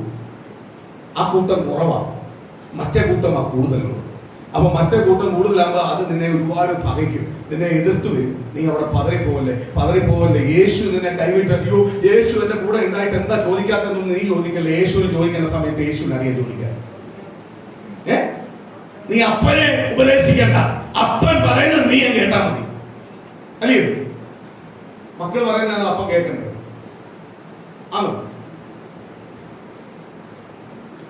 ഇന്നത്തെ തലമുറ നേരെ തിരിച്ചാ. മക്കൾ പറയുന്ന അപ്പം കേട്ടോളൂ, അമ്മയും കേട്ടോളൂ. സ്തോത്രം. അതല്ല ദൈവം ആഗ്രഹിക്കുന്നത്. അപ്പനും അമ്മയും പറയുന്നത് നീ കേട്ടാ മതി. നീ അങ്ങോട്ട് കയറി പഠിപ്പിക്കരുത്. അവര് കേട്ട ദൈവത്തിന്റെ വചനത്തെ, അവര് കത്തിരിക്കുന്ന ആത്മീയ ജീവിതത്തെ, അവർ അനുഭവിച്ചു വന്ന കഷ്ടത്തെ നഷ്ടത്തെ എല്ലാം വലുതായി അനുഗ്രഹിച്ച ദൈവത്തിന്റെ വചനത്തെ പഠിപ്പിക്കുന്നത് നീ കേട്ടാ മതി, അനുസരിച്ചാൽ മതി. ദൈവം നിന്നെ നിന്റെ കുടുംബത്തെ അനുഗ്രഹിക്കും. അപ്പൊ അപ്പൻ ചെയ്തത് അമ്മ ചെയ്യുന്നത് കണ്ടാണ് ആര് വളരുന്നത്, മക്കൾ വരുന്നത്. നേരത്തെ ഞാൻ പറഞ്ഞ പോലെ സ്തോത്രം, അപ്പൻ അവന്റെ അമ്മ മരിച്ചപ്പം കട തുറന്നു വെച്ചിട്ടുണ്ടെങ്കിൽ മക്കൾ എന്ത് ചെയ്ത് അപ്പ മരിച്ചു പോയി തുറന്നു വെച്ചു. ഇനി അതിന്റെ അടുത്ത തലമുറ സ്തോത്രം അല്ലിയ അപ്പനെ അടക്കം ചെയ്യാനൊന്നും കാണത്തില്ലായിരിക്കും, അടക്കം ചെയ്യാൻ പോലും വരത്തില്ലായിരിക്കും. ആ രീതിയിലേക്ക് പോകും അടുത്ത തലമുറ. കാര്യം ഈ ലെവലിലാണ് പഠിപ്പിക്കുന്നതെങ്കിൽ ആ ലെവലിലേക്ക് പോകത്തുള്ളൂ. അളക്കുന്ന അളവിനാൽ ആർക്കളവ് നിൽക്കുന്നു. സ്തോത്രം. അടക്കമൊന്നുമല്ല വലിയ വിഷയം. ഞാൻ ഒന്നുകൂടെ വിളിച്ചു പറയാം, അടക്കമൊന്നുമല്ല. യഥാർത്ഥമായ ദൈവത്തിന്റെ വചനപ്രകാരം ജീവിക്കുന്ന വിഷയം, ആത്മീയ ജീവിതത്തിൽ കാഴ്ചപ്പാടോട് ജീവിക്കുന്ന വിഷയം. നീ പെന്തിക്കോസ്തുകാരെന്ന് കാണുന്നവർക്ക് പറയുമ്പോഴും പെന്തിക്കോസ്തിന്റെ ഒരു അനുഭവം ആർക്കുണ്ടാവണം? നമുക്കുണ്ടാവണം. നമ്മളെ രൂപത്തിലുണ്ടാവണം. ഞാൻ എപ്പോഴും സ്തോത്രം അല്ലെങ്കിൽ എന്റെ കുഞ്ഞുങ്ങളോട് പറയുന്ന ഒരു കാര്യമുണ്ട്. നീ ഇടുന്ന സ്ട്രെസ്സിന് ദൈവത്തോട് നന്ദി പറയണം. നീ കഴിക്കുന്ന ആഹാരത്തിന് ദൈവത്തോട് നന്ദി പറയണം. നിന്റെ പോക്കില് വരവില് ആരോട് നന്ദി പറയണം? ദൈവത്തോട് നന്ദി പറയണം. കാര്യം എന്തുവാ? ഇതെല്ലാം ആര് തന്നതാ? ദൈവം നിനക്ക് തന്നതാ. നീ ഒരാളോട് മാത്രം നന്ദി പറഞ്ഞാൽ മതി. എന്നോടല്ല പറയണത്, ദൈവത്തോടാണ് നന്ദി പറയണത്. കാര്യം ഇതെല്ലാം ദൈവം നിനക്ക് അറിഞ്ഞു തന്നതാ. അപ്പോഴാ അനുഗ്രഹത്തിന്റെ രീതിയിൽ ദൈവത്തിന്റെ നന്ദിയുള്ളവരായി ജീവിക്കും എങ്കിൽ ദൈവത്തിന് നിന്നെ കുറിച്ച് ഉദ്ദേശം കാണും. അത് നിനക്ക് വെളിപ്പെടുത്തി തരും. നിശ്ചയമായി ആ വെളിപ്പാട് നിനക്കൊരു അനുഗ്രഹമായി തീരും. സ്തോത്രം. അനുഗ്രഹമായി തീരും. അല്ലാതെ സ്തോത്രമാല ചാലമോലയായിട്ട് അങ്ങോട്ടും ഇങ്ങോട്ടും ലോകപ്രകാരമായി ജീവിക്കാനല്ല ദൈവം നിന്നെ വിളിച്ചിരിക്കുന്നത്. ദൈവം നിന്നെ വിളിച്ചിരിക്കുന്നത് ദൈവത്തിന് വേണ്ടി പ്രയോജനപ്പെടാൻ. നിനക്ക് ആഹാരം തരേണ്ട സമയത്ത് ആഹാരം തരുന്നു, വസ്ത്രം തരുന്നു, സമ്പത്ത് തരുന്നു, പോക്കില് വരവിലെല്ലാം ദൈവം സൂക്ഷിക്കുന്നുവെങ്കിൽ നിന്നെ കുറിച്ച് ദൈവത്തിന് വലിയൊരു പദ്ധതിയുണ്ട്. ആ പദ്ധതി പ്രകാരം മാറാനാണ് ആരാഗ്രഹിക്കുന്നത്? ദൈവം നിന്നെ കുറിച്ച് ആഗ്രഹിക്കുന്നത്. സ്തോത്രം. അപ്പോൾ നന്ദി ആരോടാ വേണ്ടത്? ദൈവത്തോടാണ്. ദൈവത്തോടാണ് നന്ദി വേണ്ടത്. സ്തോത്രം. എല്ലാവരും നിങ്ങളെ പകയ്ക്കും, അത് കണ്ട് നിങ്ങൾ പേടിക്കണ്ട. എല്ലാവരും പകയ്ക്കും. ആരും നിങ്ങളെ കൂട്ടിച്ചേർക്കത്തില്ല, നിങ്ങളെ കൂടെ നിൽക്കത്തില്ല. നിൽക്കുന്നത് ആരായിരിക്കും? ദൈവത്തിന് വേണ്ടി നിൽക്കുന്ന കൂട്ടമേ കാണും. അത് ചുരുക്കമാണ്. സ്തോത്രം. അയ്യോ എനിക്ക് രോഗം വന്നു, അല്ലെങ്കിൽ എനിക്ക് ക്ഷീണം വന്നു, എനിക്ക് കടഭാരം വന്നു എന്ന് പറഞ്ഞ് ഒരിക്കലും നീ പതറിപ്പോവല്ലേ. ഇതെല്ലാം വരും, ഈ പ്രതികൂലങ്ങളെല്ലാം കൊണ്ടുവരും. ശത്രു ഇങ്ങനെ ഓരോ വഴി നോക്കിക്കൊണ്ടിരിക്കുക. ദൈവത്തോടുള്ള നിന്റെ അടുപ്പം എങ്ങനെ കുറയ്ക്കാൻ പറ്റും, ദൈവമായിട്ടുള്ള അനുഗ്രഹം എങ്ങനെ തടയാൻ പറ്റും എന്ന് പറഞ്ഞ് ശത്രു നോക്കിക്കൊണ്ടിരിക്കുക. അവിടെ നീ പതറിപ്പോവല്ലേ. നീ ആരെ നോക്കാവൂ? ക്രിസ്തുവിനെ നോക്കി ഓടാവും. ആ ഓടുന്നവരൊരിക്കലും എന്ത് ചെയ്യത്തില്ല? ലജ്ജിച്ചു പോകാൻ ആരും സമ്മതിക്കത്തില്ല, കർത്താവ് സമ്മതിക്കത്തില്ല. അടുത്ത വാക്യം പെട്ടെന്ന് വായിച്ചിട്ട് അടുത്തേക്ക് പോകാം. ഞാനിത് കഴിഞ്ഞ 2-3 ആഴ്ച മുമ്പ് എടുത്തൊരു ഒന്നുകൂടി വായിപ്പിച്ചതേ ഉള്ളൂ. അവസാനത്തോളം സഹിച്ചു നിൽക്കുന്നവർ രക്ഷിക്കപ്പെടും. അപ്പൊ ക്രിസ്തുവിന്റെ സന്നിധിയിൽ അവസാനം വരെ നിൽക്കുന്നവരെ രക്ഷിക്കപ്പെടുന്നു. അല്ലാതെ കാണുമ്പോഴേ ആദ്യമേ കേൾക്കുന്നത് കേട്ട് പോകുന്നവരെ ദൈവത്തിന് വേണ്ട. അവസാനം വരെ. ഞാൻ അതുകൊണ്ട് നേരത്തെ പറഞ്ഞേ, നിൽക്കാൻ പറ്റുമെങ്കിൽ നിൽക്കേ, ഇല്ലാത്തവരെ പോകാൻ പറ്റുന്ന മാർഗങ്ങൾ ഒരുപാടുണ്ട്, അവിടോട്ട് പോകും. ബാക്കിയുള്ളവരെ നിൽക്കുന്നവരോടും എന്ത് ചെയ്യല്ലേ? പരിഹസിക്കാനും നാണക്കെടുത്താനും ഇടവരുത്തല്ലേ. സ്തോത്രം. ഇതൊരു ആത്മീയ കോളമാണ്. ഇത് നിയന്ത്രിക്കുന്നത് പരിശുദ്ധാത്മാവാണ്. ഇത് നിയന്ത്രിക്കുന്ന ലീഡർഷിപ്പ് കർത്താവിന്റെയാണ്. ദൈവം തന്നിരിക്കുന്ന പ്രമാണമാണ് ഇതിന്റെ ലീഡർഷിപ്പ്. ആ പ്രമാണത്തിന്റെ ആ ആത്മീയ കാഴ്ചപ്പാടോട് കൊണ്ടുവന്ന ക്രിസ്തു.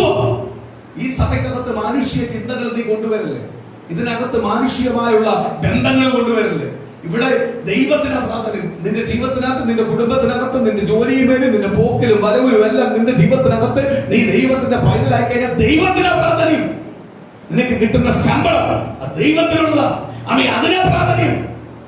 എനിക്ക് ദൈവം തന്നതാ എന്റെ സമ്പത്ത്, അത് അനാവശ്യമായിട്ട് കളയാനുള്ളതല്ല. എനിക്ക് ദൈവം തന്ന മുതലാണ്. എനിക്ക് ദൈവം തന്ന അനുഗ്രഹമാണ്. ഇല്ലയോ? സ്തോത്രം. ജാതി ലോകം ജീവിക്കുന്ന പോലെ ജീവിക്കാനുള്ളതല്ല. സ്തോത്രം. ഓരോ സമ്പത്തിനും എന്തുണ്ട്? വിലയുണ്ട്. നീ അങ്ങനെ പ്രാർത്ഥിക്കുക. എല്ലാം കിട്ടുന്ന എല്ലാം അങ്ങോട്ട് ദൈവത്തോട് പ്രാർത്ഥിക്കണം. ഇതെനിക്ക് ദൈവം തന്നതാണ്, എന്നെ വേറിട്ട് തന്നതാണ്.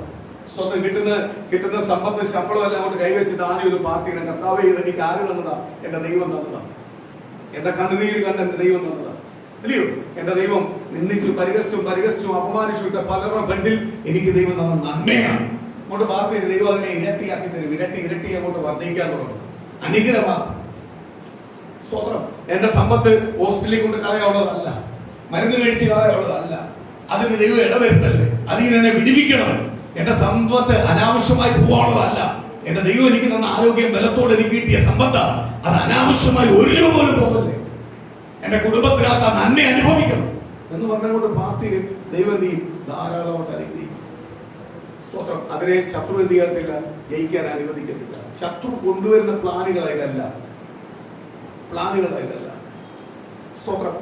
പണ്ട് സ്തോത്രം കൊച്ചിലെ ക്രിസ്റ്റിയുടെ കൊച്ചിലെ ഞാൻ കർത്താവിന്റെ മേലെ കയറിയ സമയത്ത് ക്രിസ്റ്റിയുടെ കൊച്ചിലെ എവിടെങ്കിലും ഒരു മീറ്റിംഗ് കിട്ടി, എവിടെന്നെങ്കിലും ഒരു റെസപ്ഷൻ കിട്ടി, സന്തോഷത്തിന് വീട്ടിൽ വരുന്നത് അത് നേരെ ഡോക്ടറെ കാണാൻ. ഇവിടെ വരുമ്പോൾ പുതിയ രോഗങ്ങളാണ്, നമ്മൾ പോലും കാണാത്ത ചില രോഗങ്ങളാണ്. സ്തോത്രം. ഞാനത് 2-3 വട്ടമായപ്പോഴേ ഈ പരിപാടിയായിരുന്നു. സ്തോത്രം. എന്തെങ്കിലും ദൈവം ഒരു നന്മ തന്ന് ഒന്നുമില്ലായിരിക്കുന്ന സമയത്തായിരിക്കും എവിടെങ്കിലും ഒരു മീറ്റിംഗ് കാര്യങ്ങളോ അല്ലെങ്കിൽ പോയി ഒരു നന്മ കിട്ടി നന്മയായിട്ട് വീട്ടിൽ വരുമ്പോൾ അത് അനുഭവിക്കാൻ പറ്റത്തില്ല. എന്ത് ചെയ്യും? അത് ഡോക്ടറിനുള്ളതാണ്, ദശാംശം ഡോക്ടറിനുള്ളതാണ്.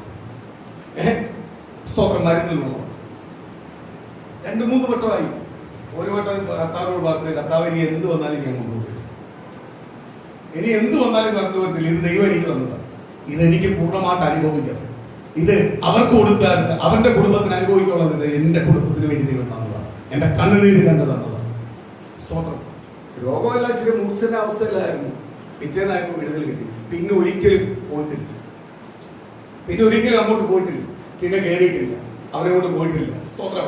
മറ്റു 2 പിള്ളേരെ ഒട്ടും കൊണ്ടുപോയിട്ടില്ല. സ്തോത്രം. അതോട് സ്റ്റോപ്പ് ചെയ്തു. അബന്ധനം പൊട്ടി. ഇത് തന്നെ നമ്മൾ പ്രാർത്ഥിക്കുന്നത്. കർത്താവേ, എന്ത് വന്നാലും കർത്താവേ എനിക്കോ കിട്ടിയതായത് എനിക്ക് അനുഭവിക്കണം. അതുപോലെ കരങ്ങൾ വരുമ്പോഴേ അത് പ്രാർത്ഥിച്ചോണം. ഇത് എനിക്കും എന്റെ കുടുംബത്തിന് ദൈവം തന്നതാ, കണ്ണുനീര് തന്നത്, ഞങ്ങൾക്ക് ഇത് അനുഭവിക്കണം. ഇത് പൂർണ്ണതയോട് അനുഭവിക്കണം. അല്പമല്ല, പൂർണ്ണതയോട് അനുഭവിക്കണം. അല്പമല്ല ദൈവം എനിക്ക് തന്നത്, എനിക്ക് പൂർണ്ണതയോട് തന്നെ, എങ്കിൽ പൂർണ്ണതയോട് എനിക്ക് അനുഭവിക്കണം. പ്രാർത്ഥിച്ചു നോക്ക്, മറുപടി കിട്ടും. അതിനകത്ത് പിന്നെ ആര് കയറുന്നില്ല? ശത്രു കയറുന്നില്ല. പ്രാർത്ഥിച്ചോണം. അതൊരു അനുഗ്രഹമായിരിക്കും. സ്തോത്രം. അടുത്ത വാക്യം 1-2 വാക്യം പെട്ടെന്ന് വായിച്ചെങ്കിൽ അടുത്തൊരു ഭാഗത്തേക്ക് പോകാൻ ആഗ്രഹിക്കുന്നു. സ്തോത്രം.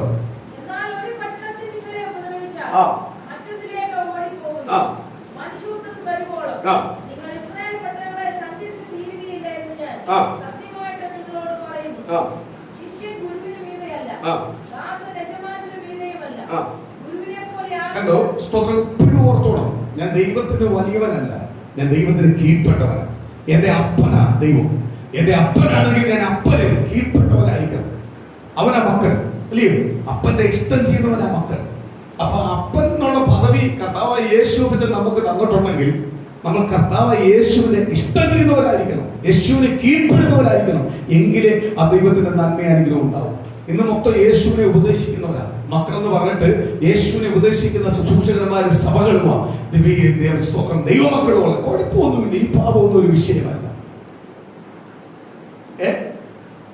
ദൈവം ഒരു നന്മ തന്നിട്ട്, ദൈവം ഒരു അനുഗ്രഹം തന്നിട്ട്, സ്തോത്രം, അല്ലെങ്കിൽ ആ അനുഗ്രഹം ഒരു ബിസിനസ് നടത്താൻ വേണ്ടി കൊതിക്കുന്ന എത്രയോ ചെറുപ്പക്കാരുണ്ട്, എത്രയോ പേരുണ്ട്, കഴിവുള്ളവരുണ്ട്, ബുദ്ധിയുള്ളവരുണ്ട്. അതിനൊരു അവസരത്തിന് വേണ്ടി കാത്തിരിക്കും. ഒരു ബുദ്ധി ജ്ഞാനവും ഇല്ലാത്ത നിനക്കൊരു ബിസിനസ് നടത്താൻ ഒരു അവസരം തന്നാൽ അത് ഉദ്ഘാടനത്തിന് വിളിക്കുന്ന സിനിമ നടിയായിരിക്കും. ദൈവം അത് ആഗ്രഹിക്കുന്നുണ്ടോ? ദൈവം ആഗ്രഹിക്കുന്നുണ്ടോ? ഞാൻ പലപ്പോഴും ചില സ്തോത്രം മുസ്ലിം സഹോദരന്മാരെ കണ്ടിട്ട് ഞെട്ടിയിട്ടുണ്ട്. കാര്യം എന്തുവാ? വലിയ സ്ഥാപനങ്ങളായിരിക്കും. ഉദ്ഘാടനം എന്ന് പറയുന്ന ഒരു കാര്യമല്ല അവിടെ വെച്ചിട്ടുണ്ട്. പക്ഷെ അതിനകത്ത് ഉദ്ഘാടനം ചെയ്യുന്നത് വെറും അവരുടെ അപ്പനായിരിക്കാം, അല്ലെങ്കിൽ അവരുടെ അമ്മയായിരിക്കാം, അല്ലെങ്കിൽ സ്തോത്രം, അല്ലെങ്കിൽ അവരുടെ പള്ളിയിൽ നിന്നുള്ള ആളായിരിക്കാം, വന്നായിരിക്കും മിക്കവാറും ചെയ്യുന്നത്. ഞാൻ ഞെട്ടിയിട്ടുണ്ട്. സ്തോത്രം. ഇതൊന്നുമില്ലാത്ത ജ്ഞാനികളായി കാണിക്കുന്നതെല്ലാം ഇത് ഈ ഒരു നടനെ ഒരു നടിയെ വിളിക്കണമെങ്കിൽ എത്ര ലക്ഷം രൂപ കൊടുക്കണമെന്നറിയോ? നീ അത് 10 പേർക്ക് കൊടുക്കും, അത് നിനക്കൊരു പരസ്യമാവും, അത് ഒരു അനുഗ്രഹമാവും.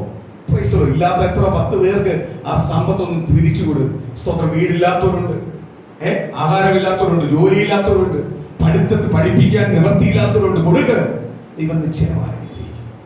ഇന്ന് എനിക്കൊന്ന് കുറെ പേരെല്ലാം അങ്ങനെ ചെയ്യാൻ തുടങ്ങി, ആലോചിക്കാൻ തുടങ്ങി. സ്തോത്രം. അതെല്ലാം എനിക്കൊന്ന് കൂടുതൽ അങ്ങനെ എല്ലാം ചെയ്യുന്നത് മുസ്ലിംസാണ്. സ്തോത്രം. ചെയ്യാൻ തുടങ്ങിയത് നമ്മളെല്ലാം തികഞ്ഞവരാ, പക്ഷെ നമുക്ക് നന്മ തന്നെല്ലാം യേശു പറ്റാണ്. നമ്മളെ കിടക്കാത്ത വേറെ രൂപം ഒന്നും വെച്ചിട്ടില്ല. നമ്മൾ ഭയങ്കര ആത്മീയരാ, പക്ഷെ ഉദ്ഘാടനത്തിന് വിളിക്കുന്ന ആരെയായിരിക്കും? സ്തോത്രം. നേതാക്കന്മാരെ ഒന്നും അല്ല വിളിക്കുന്നത്. സ്തോത്രം. ദൈവം തന്നതാണ്. അനുഗ്രഹപ്പെട്ട കയറണം, പ്രാർത്ഥിച്ച കയറണം, അത് നിനക്ക് അനുഗ്രഹമാണ്.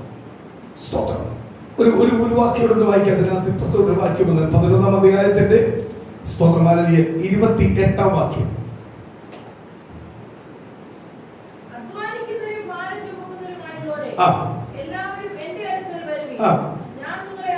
സ്തോത്രം. അധ്വാനിക്കുന്നവരും ഭാരം ചുമക്കുന്നവരെ എല്ലാവരും എന്റെ അടുക്കലേക്ക് വരും. അപ്പൊ അതിന്റെ അർത്ഥം എന്തുവാ? നീ അനുഭവിക്കുന്ന ഏത് വേദനയാവട്ടെ, ഏത് പ്രശ്നമാവട്ടെ, നീ ആ പ്രശ്നത്തിന് പരിഹാരമായിട്ട് നീ വേറെ എങ്ങോ ഓടണ്ട. ആരുടെ ചെന്നാ മതി? കർത്താവിന്റെ അടുത്ത് ചെന്നാ മതി. സ്തോത്രം. ഞാൻ നേരത്തെ പറഞ്ഞ അപ്പനാ. അപ്പൊ അപ്പനുള്ളതല്ല ആർക്കുള്ളതാ? മക്കൾക്കുള്ളതാ, നമുക്കുള്ളതാ.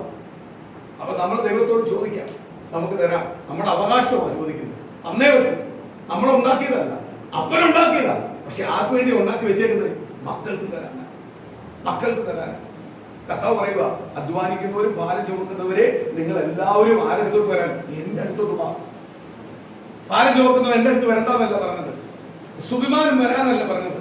ഭാരം ചുമക്കുന്നവരും അധ്വാനിക്കുന്നവരും കഴിയാത്തവരല്ല എന്റെ അടുത്ത് വാ. ഞാൻ എന്ത് ചെയ്തോളാം? നിനക്ക് വിടുതലയച്ചോളാം. ആ ഭാരമല്ല ഞാൻ ഏറ്റെടുത്തോളാം. നിന്നെ വിടുതലോട് അയക്കാം എന്ന് പ്രിയ മക്കൾ. ദൈവസഭയ്ക്കകത്ത് വരുന്ന ഓരോ ദൈവമക്കളും ഓരോ സൺഡേ വരുമ്പോഴും നീ ഏത് ഭാരമായാലും, ഏത് പ്രതികൂലമായാലും, ഏത് പ്രതിസന്ധിയായാലും ഇന്ന് വിടുന്ന നീ പ്രാർത്ഥിക്കേണ്ടത്, എനിക്ക് വന്നതുപോലെ പോകണ്ട, എനിക്ക് വന്നതുപോലെ പോകണ്ട, എനിക്ക് ആട് മാറി പോയാൽ മതി.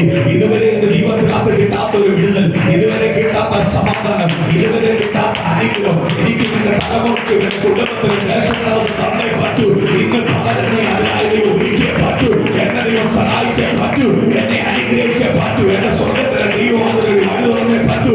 ഈ സൺഡേ സർവീസ് എനിക്ക് അതിനായി മാറ്റണം, അതിനായി മാറ്റണം, അതിനായി മാറ്റണം. അതിനെതിരെ നിൽക്കുന്ന എല്ലാ ശത്രുക്കളുടെ ദുഃഖങ്ങളും ഇന്ന് പകൽ അഴിഞ്ഞുമാറട്ടെ. അതിന്റെ തന്ത്രങ്ങളെല്ലാം ഉടഞ്ഞുമാറട്ടെ. ആ ദൈവത്തിന്റെ വാഗ്ദത്തത്തിൽ ഓരോ കുടുംബത്തിനകത്ത്, ഓരോ വ്യക്തിയുടെ മേലും വെളിപ്പെടട്ടെ. ഇതേത് വിഷയത്തിലാണ് നിങ്ങൾ കടന്നു വന്നത്, ഏത് പ്രതികൂലത്തിലാണ് കടന്നു വന്നത്, ഏത് പ്രതിസന്ധിയിലാണ് കടന്നു വന്നത്, ഏത് രോഗത്തിലാണ് കടന്നു വന്നത്, ഇന്ന് പകൽ നിങ്ങൾക്ക് പൂർണ്ണമായ ഒരു വിടുതൽ നൽകുവാൻ ഒരു ശക്തനായ ദൈവം ഇവിടെ ഇറങ്ങിയിട്ടുണ്ട്. നിങ്ങൾ പൂർണ്ണമായി വിശ്വസിക്കുന്നെങ്കിൽ ഇന്ന് പകൽ പരിശുദ്ധാത്മാവ് വിളിച്ചു പറയുക, നിശ്ചയമായ വിഷയത്തിനകത്ത് ഒരു മറുപടി ദൈവം തരാൻ പോവുക. ആ വിഷയത്തിനകത്ത് ദൈവം ഒരു മറുപടി തരാൻ പോവുക. വന്നിരുന്നത് പോലെ എനിക്ക് ഇരിക്കണ്ട, ഞാൻ വീട്ടിൽ നിന്ന് ഇറങ്ങിയതുപോലെ എനിക്ക് ഇരിക്കണ്ട. ഇനി ഞാൻ തിരിച്ചു കയറുന്നത് അധികാരമുള്ളവനാട്ടാ, തിരിച്ചു കയറുന്ന ശക്തിയുള്ളവനാട്ടാ, തിരിച്ചു കയറുന്നത് കണ്ണുനീര് തുടങ്ങിയ സന്തോഷത്തോടാ, തിരിച്ചു കയറുന്നത് കിട്ടിയവനാട്ടാ, തിരിച്ചു കയറുന്നവൻ അത്ഭുതങ്ങൾ മലയാളം പ്രാപിച്ചേട്ടാ. അല്ലാതെ കർത്താവേ വന്നതുപോലെ അല്ല ഞാൻ പോട്ടത്, ദൈവത്തിന് പ്രാപിച്ചു മടങ്ങുവാൻ പകരട്ടെ.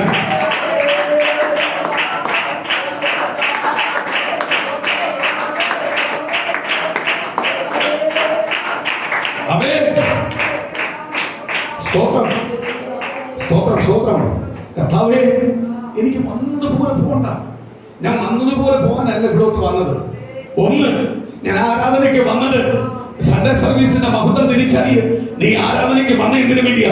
കഴിഞ്ഞ ഒരാഴ്ചപ്പെട്ട കാലത്ത് ദൈവം പരിപാലിച്ചതിന് നന്ദി പറയുവാൻ, ദൈവത്തെ സ്തുതിക്കുവാൻ, ദൈവത്തെ മഹത്വപ്പെടുത്തുവാൻ, ദൈവത്തെ സ്തുതിക്കുവാൻ, ദൈവത്തെ മഹത്വപ്പെടുത്തുവാൻ. കഴിഞ്ഞ ഒരാഴ്ചപ്പെട്ട കാലം എനിക്ക് ആരോഗ്യം, ബലം, ആയുസ് നൽകി, ആ വസ്ത്രം നൽകി, ആഹാരം നൽകി, വാഹനം നൽകി, പോക്കിലും വരവിലും യാത്രയിലും എല്ലാം എന്നെ പരിപാലിച്ചു. അതിന് ദൈവത്തിന് നന്ദി പറയുവാനാണ് വന്നിരിക്കുന്നത്. നന്ദി പറയുവാൻ, നന്ദി പറ, നന്ദി പറ, നന്ദി പറ. അപ്പോൾ ദൈവം നിന്നോടൊന്ന് മനസ്സറിയാൻ തുടങ്ങും. ദൈവത്തിന് നിന്നോടൊന്ന് കരുണയുണ്ടാവാൻ തുടങ്ങും. അവൻ കൊടുത്താൽ അവൻ എനിക്ക് നന്ദിയുള്ളവനായി തീരും.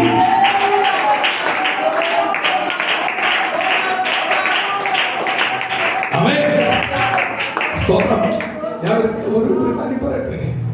നമ്മൾ ദൈവത്തിന് ഒരാഴ്ച കാലം ദൈവസന്നിധിയിലോട്ട് കൊണ്ട് വന്നിട്ട് ഒരു സൺഡേ അതുകൊണ്ട് മുടങ്ങലെല്ലാം പറയുന്നത്, സൺഡേയിൽ അങ്ങോട്ട് വന്നു കഴിഞ്ഞാൽ എന്ത് ചെയ്യണം? ആ ഒരാഴ്ച എന്റെ ദൈവം സൂക്ഷിച്ചതിന് നന്ദി പറച്ചില്ല. അതാണ് നമ്മളെ മെയിൻ. ഒരാഴ്ച സൂക്ഷിച്ചതിന് ആരോഗ്യം തന്നു, ആയുസ് നൽകി, സമ്പത്ത് നൽകി, ആരാമിഷ്ടോത്രം അലവിയ. പല അനർത്ഥങ്ങൾ വന്നു, മരണം മുഖാമുഖം വന്നു, അവിടെ എല്ലാം വിടുവിച്ചു.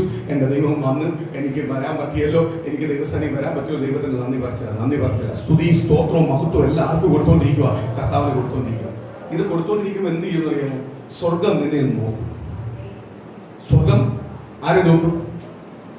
നമ്മൾ നോക്കും. ഇവരെ ഇത്രയും ചെയ്തപ്പോൾ ഇവർ ഇത്രയും നന്ദി എന്നുള്ളൂ, ഇവർ ഇത്രയും എന്നെ സ്തുതിക്കുന്നുണ്ടോ, സ്തോത്രം ചെയ്യുന്നുണ്ടോ? ഇവന്റെ വിഷയത്തിൽ ഞാൻ ഇടപെടാൻ പോവാ. ഇവൻ അനുഭവിച്ചുകൊണ്ടിരിക്കുന്ന ചില വിഷയത്തിനകത്ത് ഞാൻ ഇടപെടാൻ പോവാ. ഇവനെ വേദനിപ്പിക്കുന്ന ചില വിഷയത്തിനകത്ത് ഇടപെടാൻ പോവാ എന്ന് സ്വർഗത്തിൽ ഒരു ശബ്ദം കൊണ്ട് വെളിപ്പെടും. ആ വെളിപ്പെടുന്ന ശബ്ദം പ്രാപിച്ചവരെ ഈ ആരാധനയ്ക്ക് ഇരിക്കുന്നതിന് ഭാഗ്യവാനാ.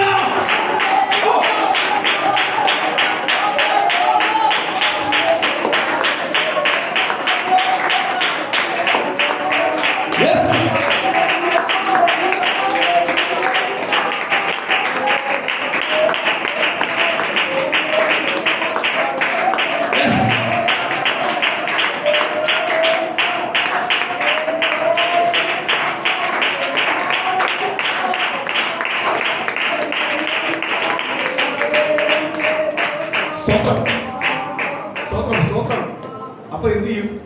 കർത്താവ് പറയും, ഇന്ന് എനിക്ക് നന്ദി പറയാൻ വന്നു, ഇത്രയെല്ലാം ചെയ്തപ്പോ നന്ദി പറയുന്നു. അപ്പോഴേ കർത്താവിന്റെ അല്പത്തിൽ വിശ്വസ്തനെ കാണും, നമ്മുടെ വിശ്വസ്തത കാണും. അപ്പൊ കർത്താവിന്റെ വലിയ കാര്യത്തിലെ വിചാരണ. അതാണ് ഞായറാഴ്ചത്തെ ആരാധന. അടുത്ത ആഴ്ച ജീവിക്കാനുള്ള ഇരട്ടി തന്നുകൊണ്ട് അധികം അയക്കുന്നത്. സ്വന്തം അയ്യോ ഒരു സൺഡേ ഭാഷ എന്തെങ്കിലും പറയും, അതുകൊണ്ടാണ് വന്നേ. അങ്ങനെ ഇരിക്കല്ലേ, അങ്ങനെ ഇരുന്നാൽ ഒന്നും പ്രാപിക്കാൻ പറ്റില്ല.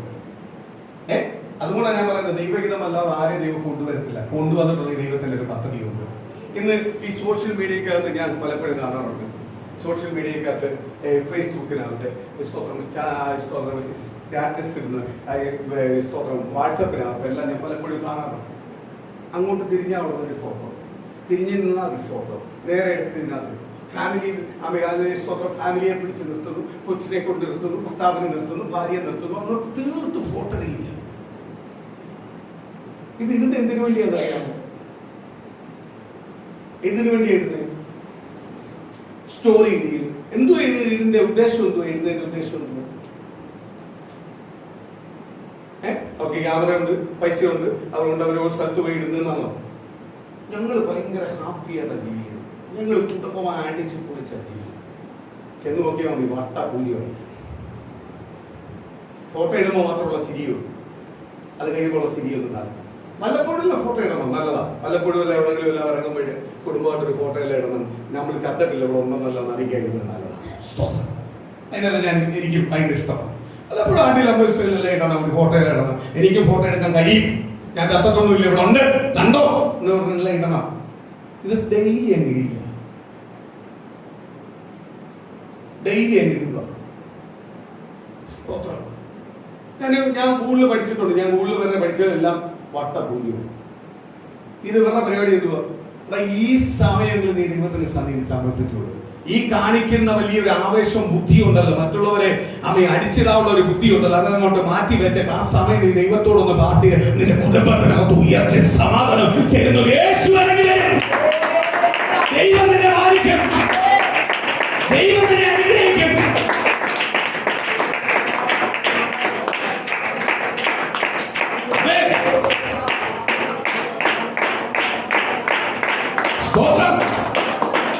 ഞാനവർക്ക് ഇത്രയും സമയം ഇതിനകത്ത് ചെലവഴിക്കുന്നു.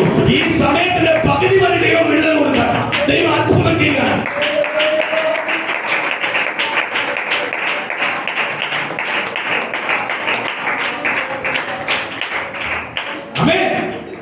വേണം എല്ലാ ആവശ്യത്തിന്.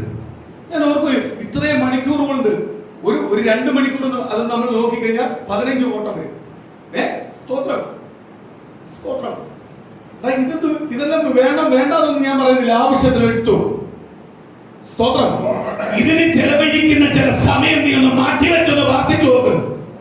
നിന്റെ കുടുംബത്തിനകത്ത് നിത്യമായ സമാധാനം ദൈവം തരും.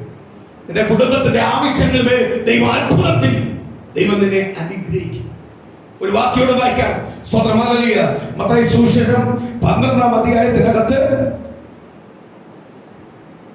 അതിന്റെ ഇപ്പുറത്തെ പേജിലുണ്ട്. 12-ാം അധ്യായത്തിനകത്ത് 35-ാം വാക്യം ഒന്ന് വായിക്കും. 35, 36, 37 ഒന്ന് വായിക്കാം. അതൊക്കെ നമ്മൾ പ്രാർത്ഥിക്കാൻ പോവാ.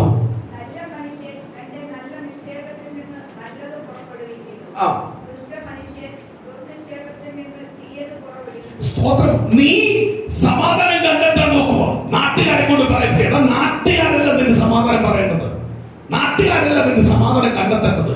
നിന്റെ സമാധാനം നീയാ കണ്ടെത്തേണ്ടത്. ആരിൽ നിന്ന്? കർത്താവിൽ. എവിടെ വേണം? നിന്റെ നിക്ഷേപം എവിടെ ഇരിക്കുന്നത്? നന്മയിൽ നിന്നാണെങ്കിൽ നന്മ പുറപ്പെടും, തിന്മയിൽ നിന്നാണെങ്കിൽ തിന്മ പുറപ്പെടും. നന്മയിൽ നിന്ന് പുറപ്പെടുന്നത് ആരുള്ളത് കൊണ്ടാണ്? ക്രിസ്തു നിന്റെ ഉള്ളത്തിനകത്ത് ജീവിക്കുന്നത് കൊണ്ടാണ്. നിന്റെ ഉള്ളത്തിനകത്ത് പിശാച് ജീവിക്കുന്നത് കൊണ്ടാണ്, ലോക ചിന്ത ജീവിക്കുന്നത് കൊണ്ടാണ് നിന്റെ ഉള്ളത്തിനകത്ത് നിന്ന് വരുന്നത് തിന്മ പുറപ്പെടുന്നത്. സ്തോത്രം. വായിക്കാം.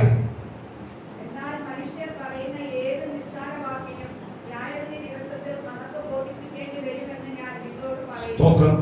മനുഷ്യൻ പറയുന്ന ഏത് നിസ്സാര വാക്കിനും ന്യായവിധി ദിവസത്തിനകത്ത് എന്ത് ചെയ്യണം? കണക്ക് ബോധിപ്പിക്കേണ്ടത് വരും. നേരത്തെ നമ്മളൊരു വാക്യം പറഞ്ഞു, അളക്കുന്ന അളവിനാൽ അളന്ന് കിട്ടും. അപ്പൊ നമ്മൾ സംസാരിക്കുന്ന വാക്കെല്ലാം സൂക്ഷിച്ചു വേണം. ദൈവവേദന നിന്റെ വാക്ക്, നീ സംസാരിക്കാൻ വാ എടുക്കുമ്പോഴേ നിന്റെ വാക്ക് ആര് ശ്രദ്ധിക്കും? ദൈവം ശ്രദ്ധിക്കും, ശത്രു ശ്രദ്ധിക്കും. ശത്രുവാണെങ്കിൽ ശത്രു സന്തോഷിക്കും. കാര്യം തിന്മ പുറപ്പെടുക, തിന്മ പുറപ്പെടുത്തുകയാണ് അവന്റെ പ്ലാൻ. ദൈവം എപ്പോഴും നന്മ പുറപ്പെടുവിക്കാൻ ആഗ്രഹിക്കുന്നത്. അപ്പൊ നിന്റെ ഓരോ വാക്കിനകത്തും ന്യായവിധി വരും, ന്യായവിധി വരും. ഒരു വാക്യം ഒന്നും ഒഴിച്ചു വിടത്തില്ല. അതിന് മുമ്പുള്ള വാക്യങ്ങൾ വായിക്കുമ്പോൾ, ഒരു 3-4 വാക്യത്തിന് മുമ്പേ വായിക്കുമ്പോൾ പറയുന്നുണ്ട്, പരിശുദ്ധാത്മാവിനെതിരെ നീ സംസാരിക്കുന്നെങ്കിൽ ന്യായവിധിക്ക് യോഗ്യനാവും. താഴെ പറയുക, പരിശുദ്ധാത്മാവിനെതിരെ മാത്രമല്ല, ചിലരോർക്കും ദൈവത്തോട് മാത്രമല്ല മനുഷ്യരോടും നീ ഏതെങ്കിലും അനാവശ്യമായ വാക്ക് ഉപയോഗിച്ചിട്ടുണ്ടെങ്കിൽ ന്യായവിധിക്ക് യോഗ്യമാവും. ദൈവവേദന നമ്മളെ സംസാരം, അതുകൊണ്ട് എപ്പോഴും ഇവിടെ പ്രാർത്ഥിക്കണം. സംസാരത്തിനകത്ത്, പ്രവൃത്തിക്കകത്ത്, കൊടുക്കൽ വാങ്ങൽ, ഇടപാടുകൾ, ദൈവമേ എന്തെങ്കിലും വീഴ്ചകൾ, തെറ്റുകൾ ഉണ്ടെങ്കിൽ ദൈവം ക്ഷമിക്കണമേ. പ്രാർത്ഥിക്കുന്നതിന്റെ കാര്യമല്ല. സ്തോത്രം. ഹല്ലേലൂയ. നമ്മൾ അറിയാതെ സംസാരത്തിനകത്ത് ചില സംസാരം ചിലപ്പോൾ നമ്മൾ സംസാരിച്ചങ്ങ് പോകും. സ്തോത്രം. ചിലപ്പോൾ ദൈവം നമ്മൾ സന്തോഷത്തിൽ ഹോളി സ്പിരിറ്റിൽ നമ്മളങ്ങ് പോകും. ഇത് കേൾക്കുന്നവൻ എങ്ങനെ ഉച്ചരിക്കുന്നതെന്ന് അറിയത്തില്ല. സ്തോത്രം. അത് ഏറ്റെടുക്കുന്നതെന്ന് അറിയത്തില്ല.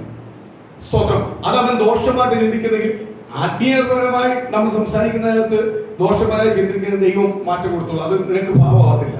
പക്ഷെ ചിലവരെ കുത്തുന്ന രീതിയിലാണ് നീ പറയുന്നതെങ്കിൽ അത് നിനക്ക്, അവന്റെ വേദന നിനക്ക് എന്ത് ചെയ്യും? കണക്ക് കൊടുത്തേ പറ്റും. ചിലർ കുത്തി നോക്കുന്ന പരിപാടി ഉണ്ടല്ലോ, വാക്കുകൊണ്ട് കുത്തി നോക്കുന്നത്. അതുകൊണ്ട് അവരുടെ വാക്ക് സൂക്ഷിക്കണം, സംസാരങ്ങൾ എപ്പോഴും സൂക്ഷിച്ചോണം. നമുക്ക് ദൈവം തന്ന അനുഗ്രഹത്തിൽ നമ്മൾ പറഞ്ഞ് വേറെ കുത്തിയൊന്നും വിഷയമേ അല്ല. അതൊന്നും കർത്താവ് ചോദിക്കത്തില്ല. കർത്താവ് നമ്മളെ അനുഗ്രഹം പറയാനാണ് പറഞ്ഞേക്കുന്നത്, നമ്മുടെ സാക്ഷ്യം പറയാനാണ് പറഞ്ഞേക്കുന്നത്. അതല്ലാതെ ചിലവരെ എന്ത് ചെയ്യും? കുത്തി നോവിക്കാറുണ്ട്. അത് ആര് ചോദിക്കും? ദൈവം ചോദിക്കും. അടുത്തത്,